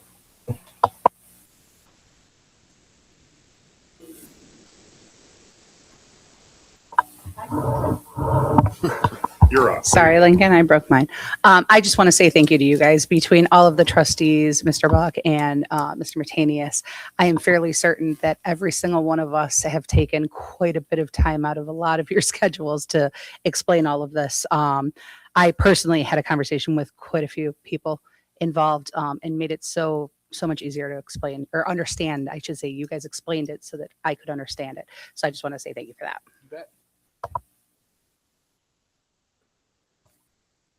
Okay. I'll keep with the theme. Thank you guys again for coming. Thank you for your time. Thank you. I've been a resident 25 years as well, and I've heard all the stories. It'd be great, how do we get this done? And you said the F word. I've heard the F word many times. How does that work? And not here. Just so you know, I asked Trustee Germany if I could use that joke, and he said it was okay. So yes. So I get it. You could also use Tinley Park as an example. They have a very vibrant Oak Park Avenue. Built it up. Very successful. So I agree with everything you said. The only thing that I would maybe question is when you ask the community do you favor revitalizing the downtown area? You said you overwhelming yes. But if you added a but, it comes at the expense of it's going to get funded from the schools. I don't think you would have as much support knowing that it's going to come from the schools. Because right now, we're projected $30,000. And we've been out that $30,000 roughly since 2009. So I just did the quick math. You can look at it 18 years. So we got 6 years left, 12 more years if we extend it. At $30,000 is $540,000 that the district is not going to receive for the life of this TIF. That's a lot of money. And you can see from the 5-year projections, we have some fund balance, it is going down. Now, I've had some great conversations with Dr. Shaw, Mr. Gurney. I think we have some options and some things that we can do to, address that operating deficit, but it is a meaningful number to us. You look at $30,000, that is a bus driver. That is a food service worker. That is aides. That's half a staff member, right? I mean, we just had, the need for 0.6 speech language pathologists increase. That's what that could cover if we had that money. So it is very meaningful to us, I think, that money when we're in a deficit position. So what I would ask of the village is that this is a partnership. So that if this does get approved, that it is not just close the door and we're going to get you the 30,000 and you guys are going to make some great improvements and that 30,000 is going to become 45,000. It's going to become 50, 60, right? As businesses come in, is for the village to not shut the door on us and just keep the door open so that if we, through our little levers that we can potentially pull, that we are going to try to address our budget deficit, that we can work with the village, that pending, very successful TIF district, that we can look at this going forward and potentially not forego all of the revenue in that TIF district. And we can work out some sort of an agreement that allows us to share in that additional development, right? If that makes sense, right? So if right now our share of the TIF district is 30,000 and you have 10 new developments and all of a sudden our share now is 100,000 of that TIF district, could we, somehow get an agreement to where it says, you're still going to get that $540,000 over that 18 years from us, but is there a way that you can help out the schools as well as we develop that? So it's a win-win. We not only do we get that downtown area, but all of that money, we don't have to wait 18 years to see the benefit of that. Because that's basically what you're asking for us, is to forego this $30,000 that could potentially balloon to, I'm going to say, over 100,000, right? I would love to see that happen. Yes, I would love it too. If we did that, So- that would be an amazing, you'd have an amazing downtown. People in Frankfurt would be saying the M word. I love it. I love it. So I guess that's my only request, is that we keep this dialogue open. If we support this, that, we can also somehow benefit from that as well. Because I think that if the school district can also receive some of those proceeds before 18 years, that it's a win-win. And very few times in politics can you get a win-win, where the village can benefit because you are getting a vibrant downtown or community, but then we're also investing in our schools at the same time that we're investing in revitalizing the downtown. So my only request, again, I feel like I'm repeating myself, is to keep that door open in that dialogue, and we work together so that when this is a success, and it will be a success, that we can kind of share in those benefits so that we not only get a vibrant downtown, but we can ensure that our schools are funded properly and get, continue to be good. Because people move to this town because of the school district. That's why I moved here. And we say it every time when we talk about the property tax levy. Of all the Lincoln Way feeder districts, we have the lowest tax base. People move here for the taxes. I know people that have moved out of New Lenox because the taxes are so high to Mokena because of the schools. We have award-winning schools. So I just encourage the village. It's great. I love the downtown idea, but we also need to keep our schools vibrant. And if could see some of those numbers. If we need help, if we can just continue that dialogue and work together, I'd appreciate it. And I think that Mayor and Mr. Andreessen have had communication with respect to that, and the mayor's committed to that. And that's absolutely true. I've talked to George, and I know that people are moving to our town because of our schools. We've got a great quality of life around here, and I know the village wants to make sure that that continues to thrive. So it is a true partnership that has been part of the conversation. Kelly, you're up. Hello. Hi. Thank you both for coming. Good to meet you guys. Yeah, nice to meet you as well. So I've spent a considerable amount of time researching this. I wasn't familiar with the mechanism that you guys are using, and I agree with everything you said. I mean, I don't, I'm like this when you're giving your presentation. Like, I believe that the people of Mokena want this. I believe it's the right thing to do to better our community while simultaneously we work to better our schools. And I'm just going to be frank and very honest with you, because this is, oddly enough, one of the most difficult decisions that I've faced as a board member. And it's weird because we've had a lot of difficult things come, but I'm usually more decisive, and I'm just him-hawing here on what to do. So I'm just going to tell you my struggles. I'm elected to represent the taxpayers and the district. My job is to do what's best for our district and our schools. That is why I'm sitting at this table. And diverting money that should be coming into our schools to pay for things that we need in the face of a projected deficit and fund balances where potentially, I wrote in my emails, like, we could be on a deficit reduction plan with State Board of Education. And, it's troubling to me to do that, to agree to that. Right. And then to what Eric spoke about, it's like, and I like your analogy about, it is an investment. It is money that we are giving up, that we will not see the fruits of that money until, a long-term investment, right? And I can subscribe to that. But at the same time, if we don't, we would be receiving that money, right? So upon 2032 coming, if we don't support the extension, the money would be coming in at a time that we're projecting to need it.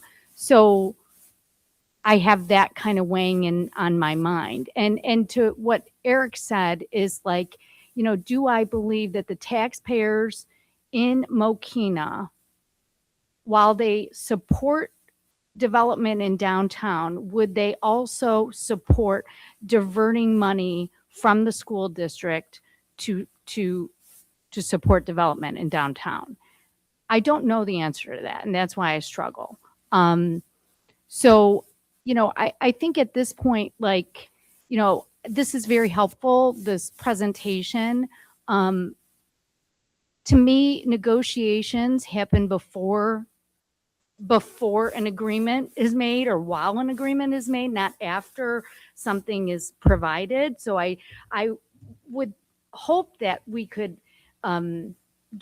I think what you just said was the mayor was committing to negotiating with us. Is that fair to take away? Spoke to Mr. Andreessen. Yes. I understand that it may be a little atypical, but I also understand we're under a time crunch, and I know the village wants to be a good partner in this. So I don't view this as aggressive negotiations. I view this as a partnership. We want to see the village succeed. They want to make sure the schools continue to succeed, because if they don't, we have bigger problems, and they don't want those problems, and neither do we. I've spent a lot of time talking about this with a lot of different people, but at the end of the day, I've lived in this town most of my life, and I know that the downtown area is something that has always wanted to get better, whether you want to call it the F word or not. But I think a lot of people are looking for improvements. If you guys are hiring professionals and they think this is the best way forward, and I know the village is committed to being a good partner in this, I can live with this for right now, and I can take that at their word, and I can trust that, and I believe we could. So the ball's in their court as far as that's concerned. They gave us their word. I'm willing to run with that. I have every reason to believe they'll keep it. Okay, so thank you for establishing that. So he did commit. Because the other thing is that's troubling to me is the more successful you are, the more money that's diverted from us, right? So you're killing it. You're building up the downtown. It's successful, and that's just more money that we're not getting. But I can see the value, and I do want to be partners with the village. Actually, I think this is a great opportunity to really start that, and because I don't know that everybody is so cohesive right now as far as like government taxing bodies, and we could do a lot together, and so the thought of that I think is really great.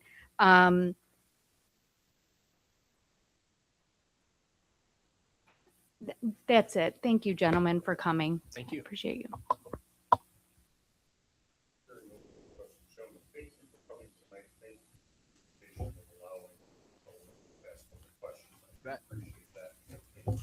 Could I add a little bit more, Jim? Just please. I've lived here 36 years.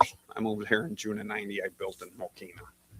I served on planning and zoning twice. My children went to school here. My ex-wife was the business manager here for years for Roger Reardon. I've got deep roots in Mokena. I will bet my life that the people of Mokena knew that the schools were sacrificing money to build downtown. I think they'd be good with it. Every single year in 36 I've lived here, I can't tell you how many people have approached me, and more so when I got involved in planning and zoning, and even more so 3.5 years ago when I decided to run as trustee. One reason I wanted to run as trustee is to keep Mokena financially, fiscally responsible. The next thing I ran for is to build downtown. We go and spend money in Frankfurt. We go spend money in Tinley Park. Until just this year, nobody came downtown. I mean, Zap Taco's great. Little Al's has been here forever. Okay. I mean, I can't tell you, Little Al's, my 60th birthday 4 years ago, I couldn't find anybody to make me a fried bologna sandwich. I walked into Little Al's. I go, Al, you got any bologna upstairs? He goes upstairs, comes down, make me fried bologna sandwich, because that's my favorite. I truly hope you take this to heart and dig deep down in, and really dig down in. And in 10 years or 15 years, when Mokena's built up downtown, which I'm hoping on, that you look back and say you made the right decision. Because if we let it go another year, these few developers that are asking if we're going to extend it are making their decisions on if they're going to do it. If they get an extension, it's going to bring business downtown Mokena. It's going to bring sales tax downtown Mokena. It's going to bring a lot more things than just negative things. Think about the positive thing it's going to do for downtown Mokena. So my heart's in this, really in it. And I don't speak on the mayor or the board or anybody, but I want to be a partner with Mokena School District, 159 and 210. I want to be a partner. I mean, my roots, my kids grew up or were in this building. My family was in this building. Roger Reardon stole my wife away from the village of Mokena, so probably village of Mokena should be a little upset because you took her away from, Roger Reardon walked in there, and John Downs, the former village manager, they got into it. So, and now my wife's retiring at Lamont Corey Middle School, my ex-wife. So, and my wife and my ex-wife are very close friends, so, which is really odd in my family. So with that being said, my roots are here. I'm not leaving. And anybody want to talk to me about it or talk anything more about it, how we can improve our relationship, I'm willing to spend my personal time with each and every one of you. So I appreciate your time tonight, and thank you very much. Thank you, Terry. Thank you, Carl. I don't know if to turn that off or what. These are fancy. We got these little things. I think Lincoln's going to help us. Oh, I'm on. Slow up. Oh, okay. Perfect. Thank you. Okay. I'm glad they could join us tonight. Okay, on to action requests. Would anyone like to start us off? Okay, Anna, you are up. Julie. Or I'm sorry, I should have looked up. I could hear That's something okay. over here. I Julie, move go to ahead. approve minutes from the April 15th, 2026 regular meeting and closed session as presented. Second by Lisa. Questions, concerns? Go ahead, Kelly. Okay, I just would like to note that I made a formal objection last month before going into closed session. It's my understanding that OMA requires the meeting minutes of a public meeting to document motions, objections, and any actions and votes. And the minutes as presented do not reflect that objection. So that is the reason I'll be voting no. And I think that we need to revisit legal advice if this is the position. Thank you. Anyone else? Hearing none, roll call vote. Mrs. Briscoe? Yes. Mr. Bush? Yes. Mrs. McMillan? No. Mrs. Ost? Yes. Mrs. Tunney? Yes. Mrs. Zelinski? Yes. Mr. Andreessen? Yes. Anna, thank you for doing bills this month. You're welcome. Dr. Shaw, thank you for your time today. You really can't say it 100,000 times, but you can't be more thorough and detailed than Dr. Shaw. Thank you so much for your hard work. I move to approve the monthly bills as presented. Second. Second by Julie. Questions, concerns? Hearing none, roll call vote. Mr. Bush? Yes. Mrs. McMillan? Yes. Mrs. Ost? Yes. Mrs. Tunney? Yes. Mrs. Zelinski? Yes. Mr. Andreessen? Yes. Mrs. Briscoe? I move to approve personnel recommendations 6C 1 through 7 as presented, subject to successful background check and verification of credentials if applicable. Second. Second by Anna. Questions, concerns? I just have a comment. Go ahead, my friend. Sorry. So I just want to acknowledge the fact that on May 7th, we had a retirement dinner for 6 staff members. Unfortunately, it was May 7th. It's also the night of my daughter's birthday, so I was not able to attend the taco and nacho bar at the Alley Tap. Unfortunate, I was stuck with a 7-year-old picking McDonald's and nothing but cakes for dessert. So I would have probably taken the taco bar. But anyways, I would like to acknowledge Tracy Driver, Steve Hipplehauser, Dina Fugit, Karen Kaz, Sandra Burnt, and Tina Coltree. I just want to thank them for their service to the district. Well done, and thank you again. Well said, Eric. Well said. Anything else? No. Hearing none, roll call vote, please. Mrs. McMillan? Yes. Mrs. Ost? Yes. Mrs. Tunney? Yes. Mrs. Zelinski? Yes. Mr. Andreessen? Yes. Mrs. Briscoe? Yes. Mr. Bush? Yes. I move to approve the student fees for the 26-27 school year as presented. Second. Second by Julie. Questions, concerns? Yes. Go ahead. Just a comment. I think I just question, and I think maybe we need to revise this for follow-up, Mr. Gurney. Our band fees are listed as an extracurricular, and so I just question that. I don't think that's, I don't think they're an extracurricular as far as how we classify them. So that's my only question. I don't think it changes anything with the fees, but it's under extracurricular. Okay, thank you.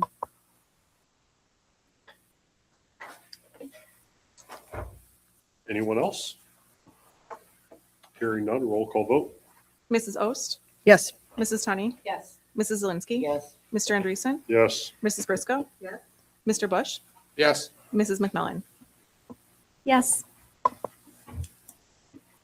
I move to approve the health insurance renewal for the 2026-2027 fiscal year and further move to approve the $1,300 contribution to a health savings account for each staff member that enrolls in the high deductible health plan for the 2026-2027 fiscal year.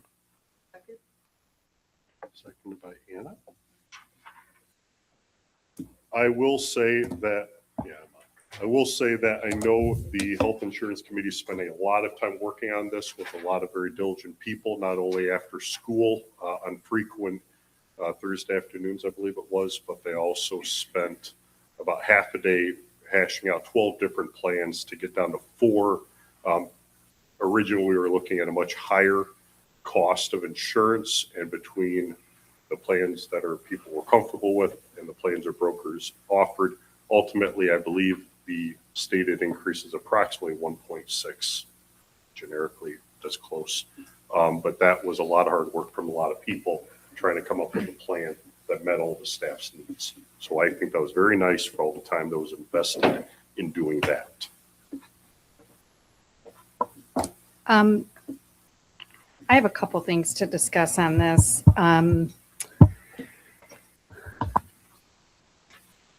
I'm going to ask my first question, and then if I can continue after. Can we get clarification on the motions that you made?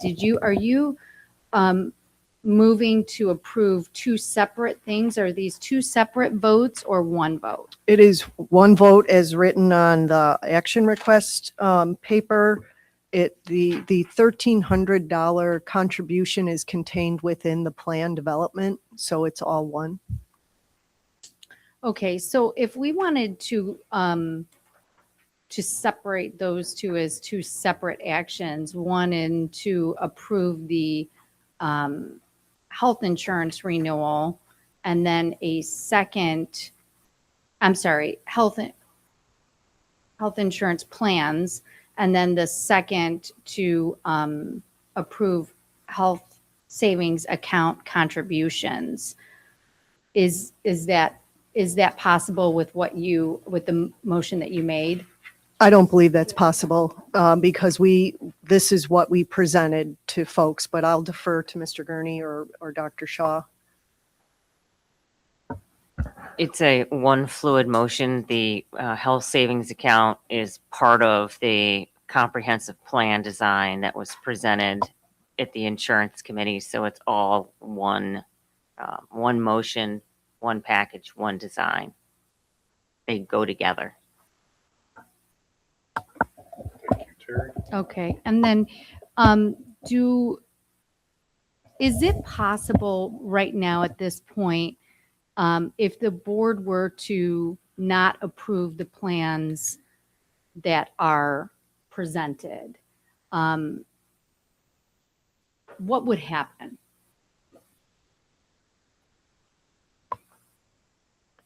You're asking if the board chose not to approve the plans that we have not asked the board to approve the last few years because it was approved through the budget? No, I'm saying the The plans last few that are years, today. the last few years, we have not approved this, right? No, my question was the plan, this action item. Right. If the board says no to this action item. I'm just asking a question. Last year, we did not bring this in front of the board, right? Correct. That is correct. And 2 years ago, we did not bring this in front of the board. So you're asking if the board decides not to approve this, then we would go back to the staff and the insurance committee. Okay, so if the board says no to these plans. Correct. Then you would go back to the insurance committee and start over Would have to, or? yeah. Okay. And another point, and a point of clarification is the $1,300 contribution is, we use these words like all staff And I just don't know what that means. So does that mean every employee, is all staff, every employee that is employed by the district? Every employee that chooses the high deductible health plan, Right. all staff. So Mr. Gurney is considered a member of the staff. Correct. Okay. And so administrators that get 100% of their health care paid for by the school board would be receiving money potentially in addition to us paying 100% of their premium. So it would be a net gain financially if they were to elect the HSA account, a high deductible account with the HSA. If an administrator chose a high deductible health plan that would save the district $9,000, and then the district would reimburse that administrator $1,300. So by providing that incentive of $1,300, the district saves an additional $7,400. Right, but what I'm talking about is the spend, not a saving. So we would be paying for their health care, and we would be paying for a contribution to their HSA account. 2 payments that we're making, right? Is that right? For the That's correct. administrators. That's correct. And then And that would be cheaper than the BCO option. That would be $9,000 more money per the person. BCO option is the PPO, is that Correct. right? The first column. Okay. So So if to save I'm, money, we're going to spend a little money. And we're going to save a lot more money by offering that $1,300. so the board has not reviewed this, and we, this was part of what I was requesting be presented to the board is, having the insurance committee come and present their recommendations to the board before we take action, because the gravity of this decision is over $3 million of our budget, which is probably about 11 or 12% of our entire budget is the decision that we're making right now. And we had an entire committee that met 4 or 5 times, 6 maybe, with that last meeting. Sure. And there has been no presentation to the board. And so we just received this information on Wednesday last week. And to do any kind of comparison, that information was provided to us, I believe, yesterday, as far as like the analysis, right? The board received all 12 options. I believe Dr. Shaw had 12 options when we sent that to them, when we sent the whole packet to the board on that half-day finance committee, insurance committee meeting. So that was about 3.5 weeks ago. The So you've had it for recommendation, about 3.5 weeks. the recommendation from the insurance committee was not presented to the board. And the recommendation that the administration is making was received last Wednesday. You've had all 12 options? Right, but we For- didn't have the recommendation. I mean, we have 12 options. Like, that's not what was decided, Sure. right? Right, what was decided is what we want to analyze. What's the cost of what was decided? Sure. And so if I look at the bottom number on this spreadsheet that's attached to the action, it's 2.618431. What is that number? Is that all staff members, including administrators, all healthcare that we're paying Blue Cross Blue Shield? That's the number for the staff members that we discussed in the Health Insurance Committee. You were subsequently sent a spreadsheet with all staff members. When was that sent? Was that what we got yesterday? Yes, And that had a different number on it. that had all staff members. The one that we shared with you previously in the board pack was the data that we worked with in the Insurance Committee. So the action that the board is taking is all staff members. So the number that we should be given is all staff members, which is We don't over know. $3 million. We don't know what the numbers are going to be until open enrollment is done, which doesn't end until next Friday. So we don't know what those final numbers are going to be. This is the first time we've put the health insurance plan in front of the board in the 9 years that I've been here. We're trying to go above and beyond to give more data than we've ever given before. And so here's the data that you have. This is the data that we have available. We've put this on the table in an attempt to be more transparent with what we're doing. We know that past practice and historical, we put this information in the budget. The board approves the budget and it's fine. This is the information that's given. This is the information that we went through in the insurance committee. That's the information that was given. And in looking at the information that the insurance committee looked at, that was in the action item.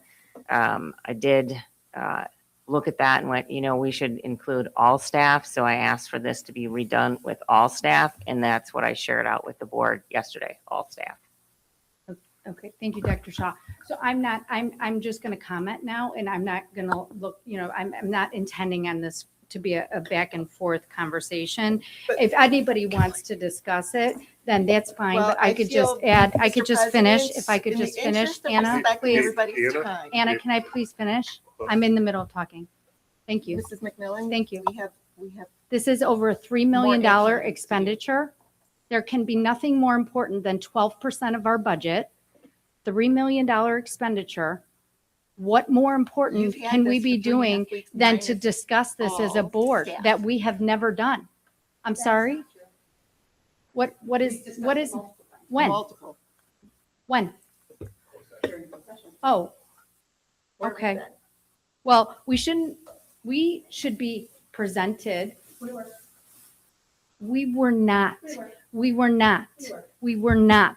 Okay, well, we can go back and forth, but at this point, I'm the one talking, okay? So I would appreciate being able to finish. I would appreciate being able to finish. Ms. Briscoe, Okay, please. time out, everybody, time This is out. discussion. Hold on, time out.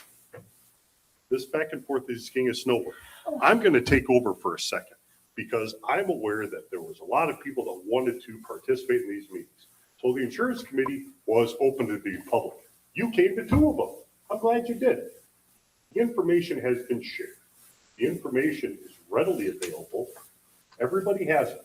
The idea that there's some last minute thing, that's not the case going on. It's been open and transparent. You were in the audience, at least the first 2 meetings I can remember. Everybody knows what's going on. Traditionally, this is part of the normal budget process.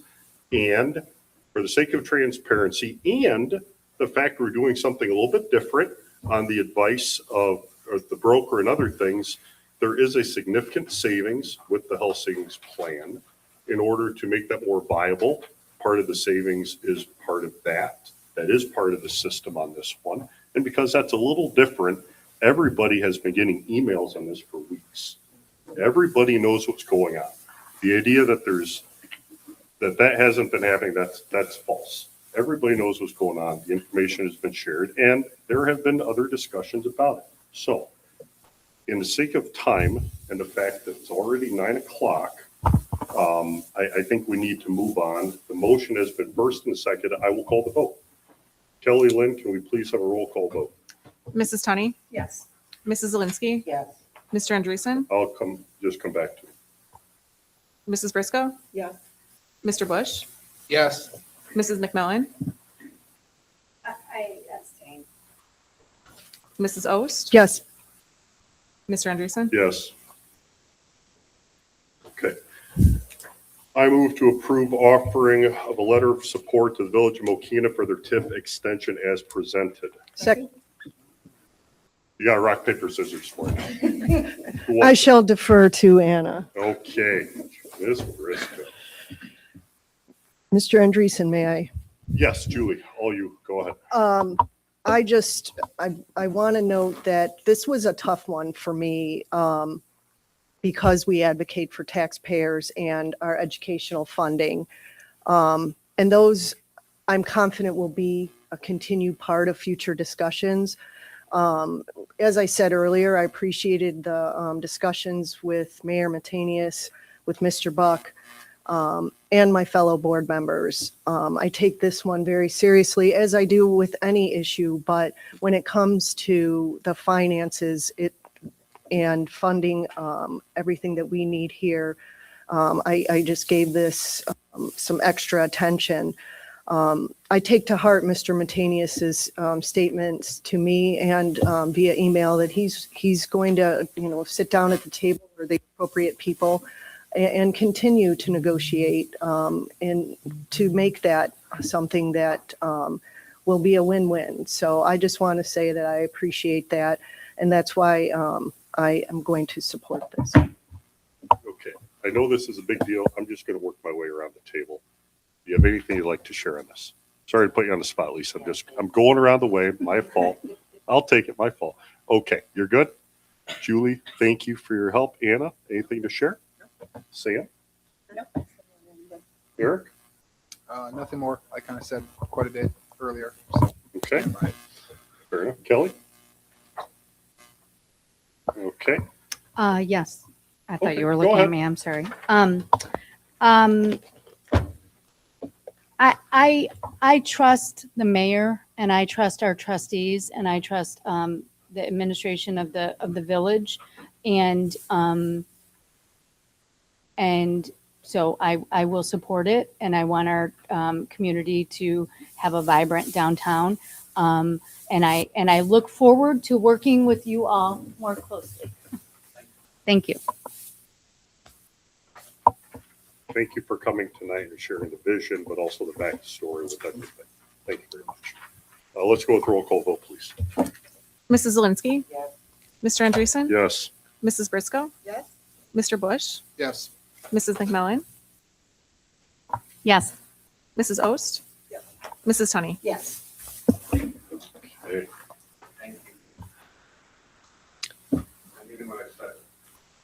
Well, you're welcome. It's good to have a partner. I appreciate it. Thank you, Terry. Appreciate it. I move to approve the retirement agreement with Rita Ulrich as presented. Second by Anna. Questions, concerns? Hearing none, roll call vote. Mr. Andreessen? Yes. Mrs. Briscoe? Yes. Mr. Bush? Yes. Mrs. McMillan? Yes. Mrs. Ost? Yes. Mrs. Tunney? Yes. Mrs. Zelinski? Yes. I move to approve the updated staffing plan for the 2026-2027 school year as presented. Second. Second by Sam. Questions, concerns? Go ahead. Mr. Gurney, just a point of clarification. I'm sorry, I didn't think of this till just now. You'd mentioned that, as enrollment and the needs of the students become known next year, that staffing may change again. Would the board expect to have more iterations to the staffing plan, or would you just? If we're adding, I think we should have the same kind of process that we've offered this month. Okay. If we're adding. Okay, just Yeah. out of curiosity. And Yep. if you're not, well, if we're it's different from this, subtracting, then I then, wouldn't okay. assume the board's gonna request. Okay, thank you. Anyone else? Kelly Lynn, please help us. Mrs. Briscoe? Yes. Mr. Bush? Yes. Mrs. McMillan? Yes. Mrs. Ost? Yes. Mrs. Tunney? Yes. Mrs. Zelinski? Yes. Mr. Andreessen? Yes. I move to authorize Dr. Terry Shaw, the chief school business official, to prepare the fiscal year 2026-2027 tentative budget. Second. I think Julie got it. Sorry. It's okay. Feisty at the end of the table. Okay. Terry, thank you for working on this. I know it's always a big project and I appreciate the time and effort. Thank you very much. And in all fairness, when you're looking at it 5 years, 13 years ago, it still looked similar to how it looks now, and yet we still keep finding a way. Yes, we do. Okay. Questions or concerns? Hearing none, let's go. Mr. Bush? Yes. Mrs. McMillan? Item I, the budget.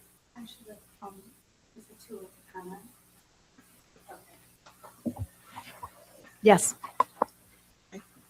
Mrs. Ost? Yes. Mrs. Tunney? Yes. Mrs. Zelinski? Mr. Andreessen? Yes. Mrs. Briscoe? Yes.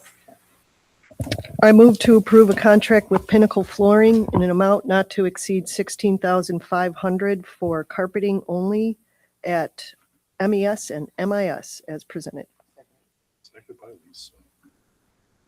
Questions or concerns? Hearing none, let's go. Mrs. McMillan? Yes. Mrs. Ost? Yes. Mrs. Tunney? Yes. Mrs. Zelinski? Yes. Mr. Andreessen? Yes. Mrs. Briscoe? Yes. Mr. Bush? Yes.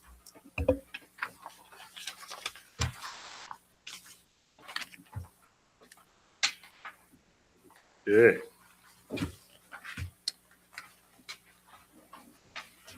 Anything on the finance committee you care to share about? Sounds great. Eric, Yes. all you. So I had the honor of leading the finance committee meeting, but that's memories of several years back. So we met on Monday, May 11th. That was also, as it's been previously stated, the junior high concert. So we had some stiff competition, but we still met, a great conversation. We discussed the deep dive into the O&M fund, deep dive into the transportation fund. We have Zarina, Mr. Walker is with us as well to discuss. And I would just say that it was a very collaborative meeting. I thought it went exceptionally well. I don't think I can recall a time where Dr. Shaw has said, wow, that's really good discussion. And she said it 3 times in the meeting. So it was really good, where people were just tossing out ideas back and forth. And it was just, it's amazing when people feel comfortable and collaborative and can just talk things through without feeling like you got to be careful what you say and gotcha games and stuff like that. So it was really nice. So with that said, we just approved the tentative budget. They're going to start working on that. The next meeting is August 10th. Just a reminder, finance generally meets, I think, other than one time maybe in the past 5-6 years, but it's always the second Monday of a month. So that is August 10th, and the topic is the current year. Or at that point, it would be the current year budget. Right now, it's not quite the current year budget. We're still in 26, but it would be the 27 budget. That's it. Thank you. Julie, anything to add for policy? Just, that I believe the press update will be information next month, and Mr. Gurney and I have a meeting scheduled, and we will get an updated memo out to everyone. Thank you. Bob, anything else to? On the policy committee, sorry. Can we do something to offer how these policy changes are going to be implemented? Like, without having, or are you going to have a meeting? Are you intending on having any more meetings for the committee to talk through that? I'll respond, and then Mr. Gurney. Sure.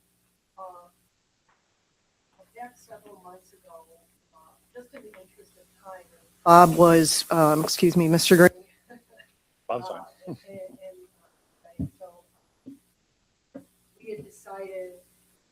In his earlier months of his tenure of his first year, that we were going to just meet offline and then present a memo on what we thought our recommendation. That is how we've been going since then. I have sent different memos.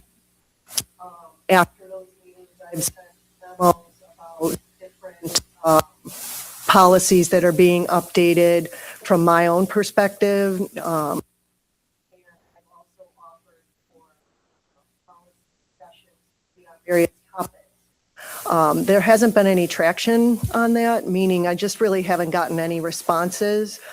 So I'm kind of just giving people the flexibility on when they want to meet and on what topics they may want to meet. I do think it would be valuable when it becomes a priority, because there are so many things to juggle on things like talking about AI, I think we had a really good presentation at the Three Rivers Division meeting that could be beneficial, but we're also, playing timing with IASB and ISB. They're also always open to discussion on that. But I think what we're doing right now is working, and we're always willing to answer questions in the interim. That's why I like to send those. I think I know personally. So I probably sent too many. But so I'll just leave it at that. And Mr. If you have something. The only other thing I would add is what we've done this year is we've come up with our recommendations. We presented them as information items 1 month and then action items the next month. And then Kelly Lynn has been such a wonderful partner to make sure everything is really detailed out for the board to kind of dig through it. So I guess, and we've talked about this before, is I think you guys are, I mean, I agree with the process, right? Like, and I feel like I'm getting the information that I need on the policies itself and what is changing. So it's not that. It's, and Julie, I would welcome to go to any meetings. Like, I think that, we had identified this as a priority probably 2 years ago. And I don't know that much has changed on how we're handling things overall. We had a couple meetings, but I would be willing to participate more in that. But my gap still is translating the policy changes or the policies themselves into what is being executed in the buildings and having some data or some type of document that demonstrates that the policies are being executed in the buildings, that we're doing what the policies say that we're doing. That is what's missing for me. And that is our role, right? So this is pretty fundamental to what the board's role is. And so, yes, we need to be in compliance as far as what our policy says, but the real compliance is what we're doing. Is that in compliance with what it says? So I would just, again, offer that up and see if you guys can try to offer anything to speak to that in your next policy updates. That would be great. If you'd like to share your information report. Just on May 29th, last day of school, we have a fun celebration over here at MES. So we're hoping that the board will join us, as many of you are available, because we're going to be doing a lot of celebrating as staff the afternoon of the 29th. Time, I think, I don't have the flyer in front of me. 12:45? Thank you. Can I say a couple things to Mr. Gurney before we move on? Were you ready to move on, or? I was. It's just information, but if you think it's important, go ahead. Yeah, thank you. So it's really important. What is on the information item and contained in your report is all of our administrator contracts, all of our coordinator contracts, all of our director contracts, and the list goes on. Assistance, transportation, food. This is extremely important because as far as the gravity of the financial impact to our district, we got healthcare and we got salaries. So these renewals and these contracts speak to the dollars that Mr. Gurney and the administration is recommending that we allocate resources to these positions for next year. And one of the things, Bob, that I sent in an email, and I want to speak to the substitute rates too. So I just want to, ask that the board be provided, and I've already asked this, so I trust that you will provide it. But we need a comprehensive dollar amount, right? So we're not just approving salaries; we're approving salary, compensation packages, which have a lot of different facets to it than just the salaries. And one example of that is as the salary rises, the is it TRS, IMRF? I get both of them would rise commensurate to the increased salary. So that's just one example of the thing that you get two things rising, right? So we need to see a big picture as far as the totals. So what did we spend in our budget last year? What did we budget? What was our actuals, or what did we end up with? And then what are we projecting to have hit the financials for these positions next year?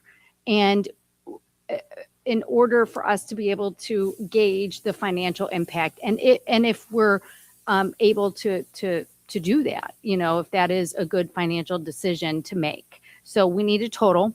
And then the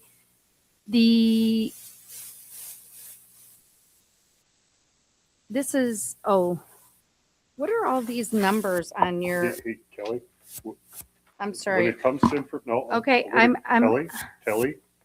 When it comes to information, if you had a quick comment, that's one thing. We've all agreed to submit questions or get information after the meeting. That way they can look at it and follow up. We're not taking action on the tonight.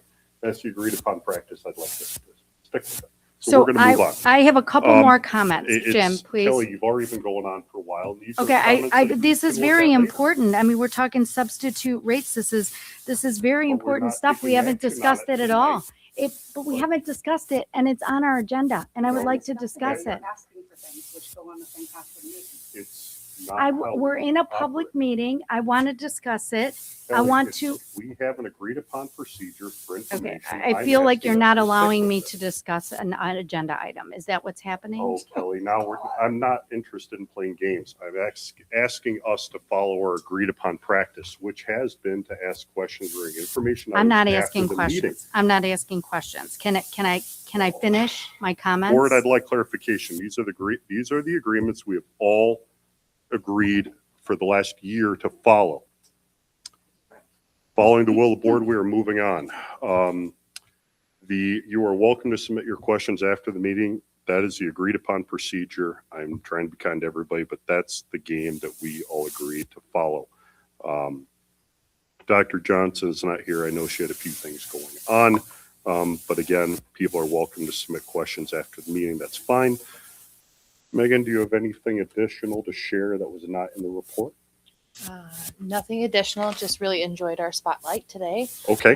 They did a great job. It was great seeing everybody tonight. It was a big group and we were excited to have them. Special Olympics was wonderful. I did want to draw your attention to one thing in my board report regarding the greetings galore and more. It's Tessa Quinlan spoke today about the Lincoln Way 210 transition program. But if you were ever in need of a greeting card and want to stop in for $1 into any of the 3 schools, please do so. That supports their program and the wonderful things that they're doing. And I did see that. Thank you for sharing it. And everybody did a great job with Special Olympics last week. That was a really nice thing. Yes, it was. Thank you. Thank you. Okay. Terry, anything additional to share on your information reports? Well, the last 2 people that walked out, I won't take it personally. Thanks, Amanda. We got one left. They saw you were coming up and said, Oh, man, summer painting projects, it's just not getting the love it used to be. Those accent walls, they can't make them stay in the seats anymore. I don't know what to tell you. I was going to say congratulations to Kate, but Kate's gone too as our new MCSA president. It was nice to see her in the audience. Like her. Fair enough. Well, if she's watching at home now, yeah, it was welcome. still nice seeing her tonight. Yeah. Fair enough. We do have a couple information items that become action next month. Our architect spoke about the MIS life safety at the DESI annual. He talked all about that, just if you need any other clarification. And then we'll be bringing the summer painting forward next month too. Okay. Yeah. Thank you. Lincoln, anything? Excuse me. Go ahead. Okay. Hold on. Sam, what were you trying to tell me? Oh, yes.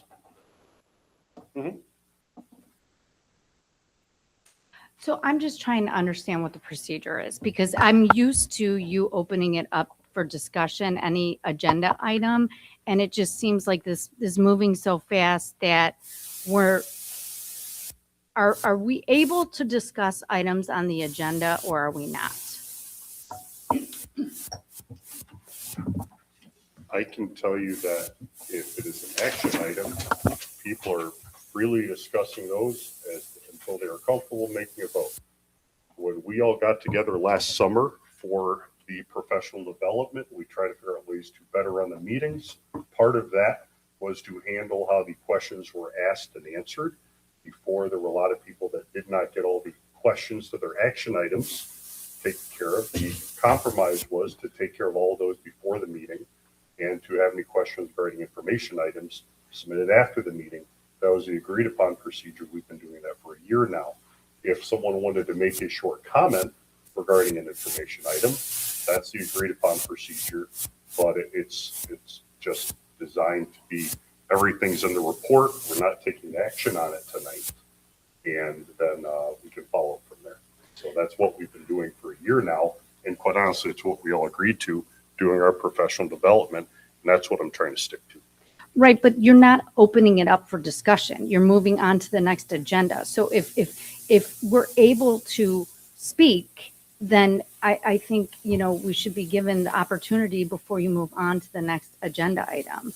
If you could stick with that, that would be helpful because then, I feel a lot of pressure to jump in before you move on to the next looking around thing. the room and I'm listening for anybody, like I'm looking at you and I'm listening to them. And if I don't hear anything, Well, we're going to move on.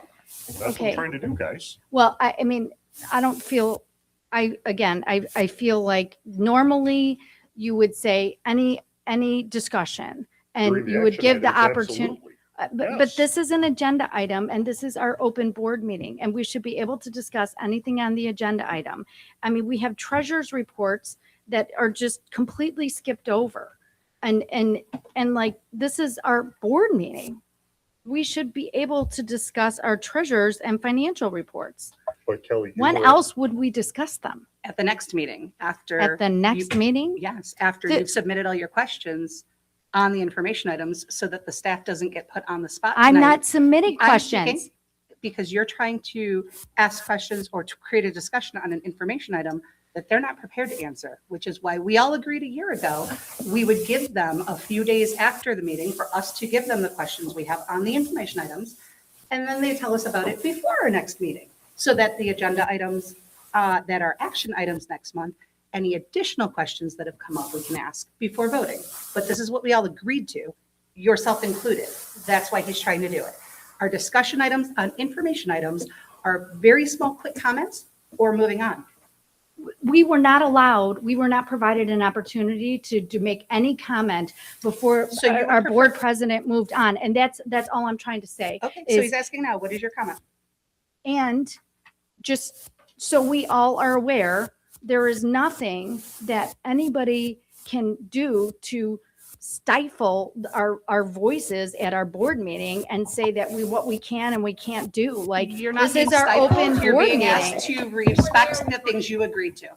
This is an open board meeting You and agreed I to would it. like my opportunity to discuss something on the agenda. Well, And we I would all like our, us to do what we agreed upon, and you're one of 7. We don't have a will of the board right now to allow you to change the things we agreed to. So we need to continue This moving on is- per IASB. the Yes, IASB, Julie, IASB is not a governing authority. I am recognizing Julie. She had something to share. Yes. What would you like to share? Mr. Anderson, all the point I wanted to make is, Mrs. McMillan, is it a comment that you wanted to make on the information item? Because we did say that questions are after and a comment for information, a dialogue. So we did say that everyone could make a comment on an information item.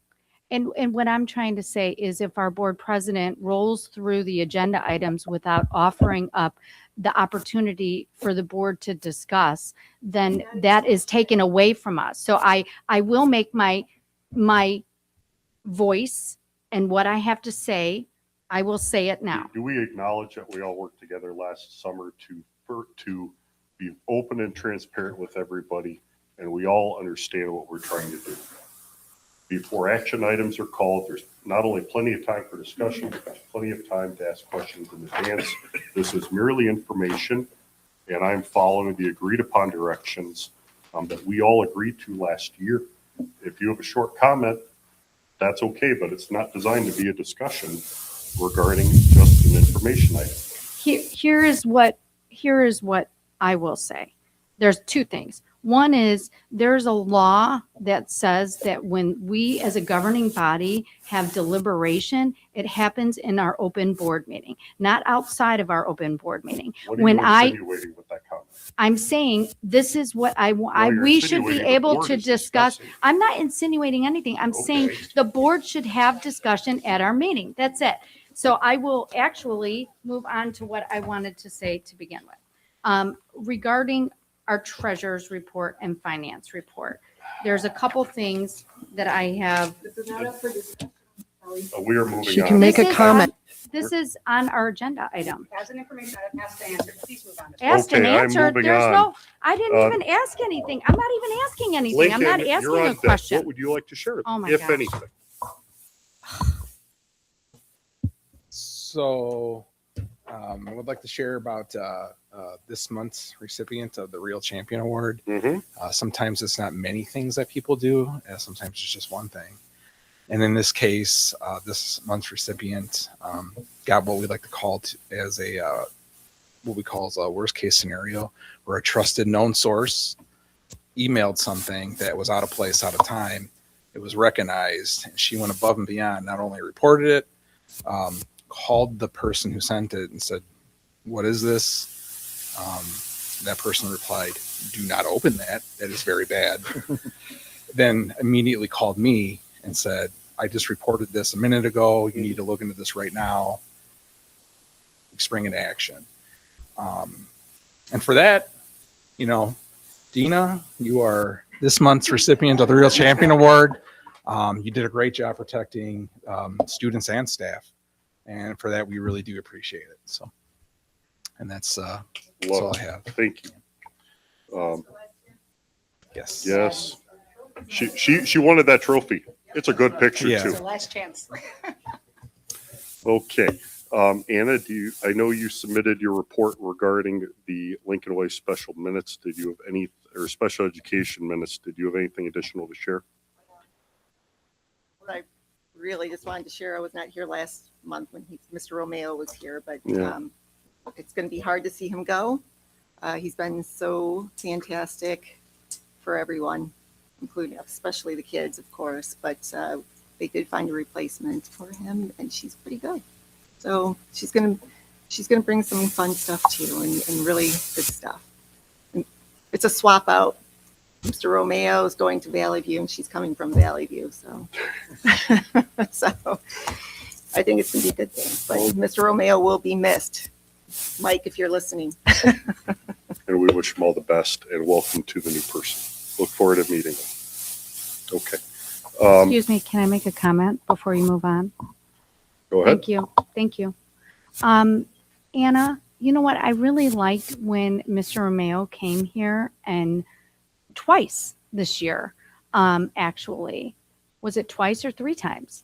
Anyway, regardless, I think it would behoove us to ask the new director to come maybe on a quarterly basis, and just especially when she starts to get to know her, because I thought that was great when he came and helpful to our community too. They aren't really, it's kind of just, what is that? Maybe people don't understand. I didn't understand. So maybe you can start that off with her.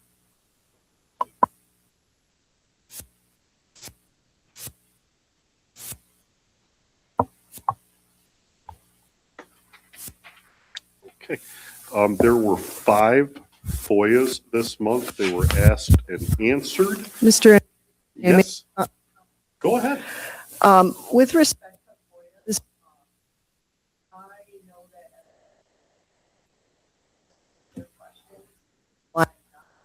that criticize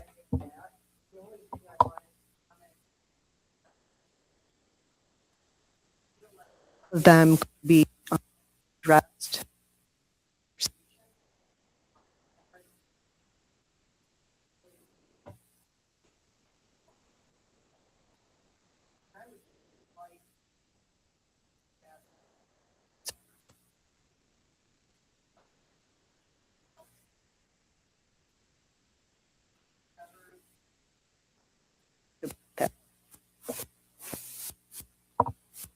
Okay. Items for the June 17 agenda. I know Press- we've covered a lot of things tonight that were on information. It's going to be a packed month next month with action items, as already referenced in our meeting. Press- Correct. Yep. 121, right? Yes. Okay, thank you. Okay. For the good of Mokena, I have two. Go ahead. If okay. I want to congratulate Mrs. Coker and her team for Lincoln Way Special Recreation Association wheelchair basketball game. They raised just over $3,500 with that, and I thought that was a fantastic, fun event. And I also wanted to point out for the Park District, their new inclusive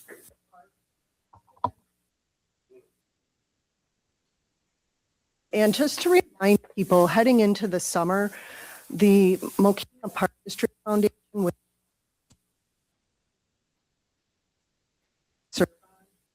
have money available for folks at local that need funding for some of the programs. And we have scholarships available. Heading into summer, if there are programs that you need some financial assistance, please look into that. Thanks. thank you for sharing. Anyone else? I got it.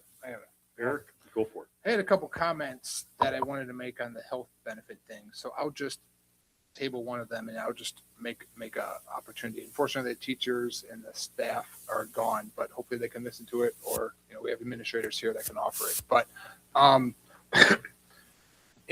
have had a high deductible plan for my family for over 10 years now. High deductible plan, you get the match, this $1,300. So if I get it, I'm married to a teacher. There's a lot of angst when you take away and you change health insurance plans.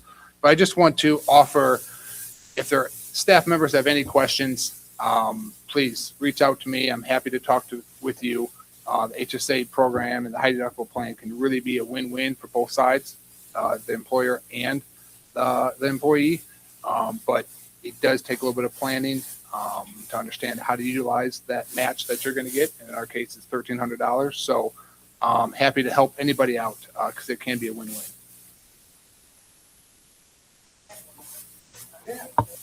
Color run Friday, May 29th at 4:00. Julie, I thought you would have gotten that one.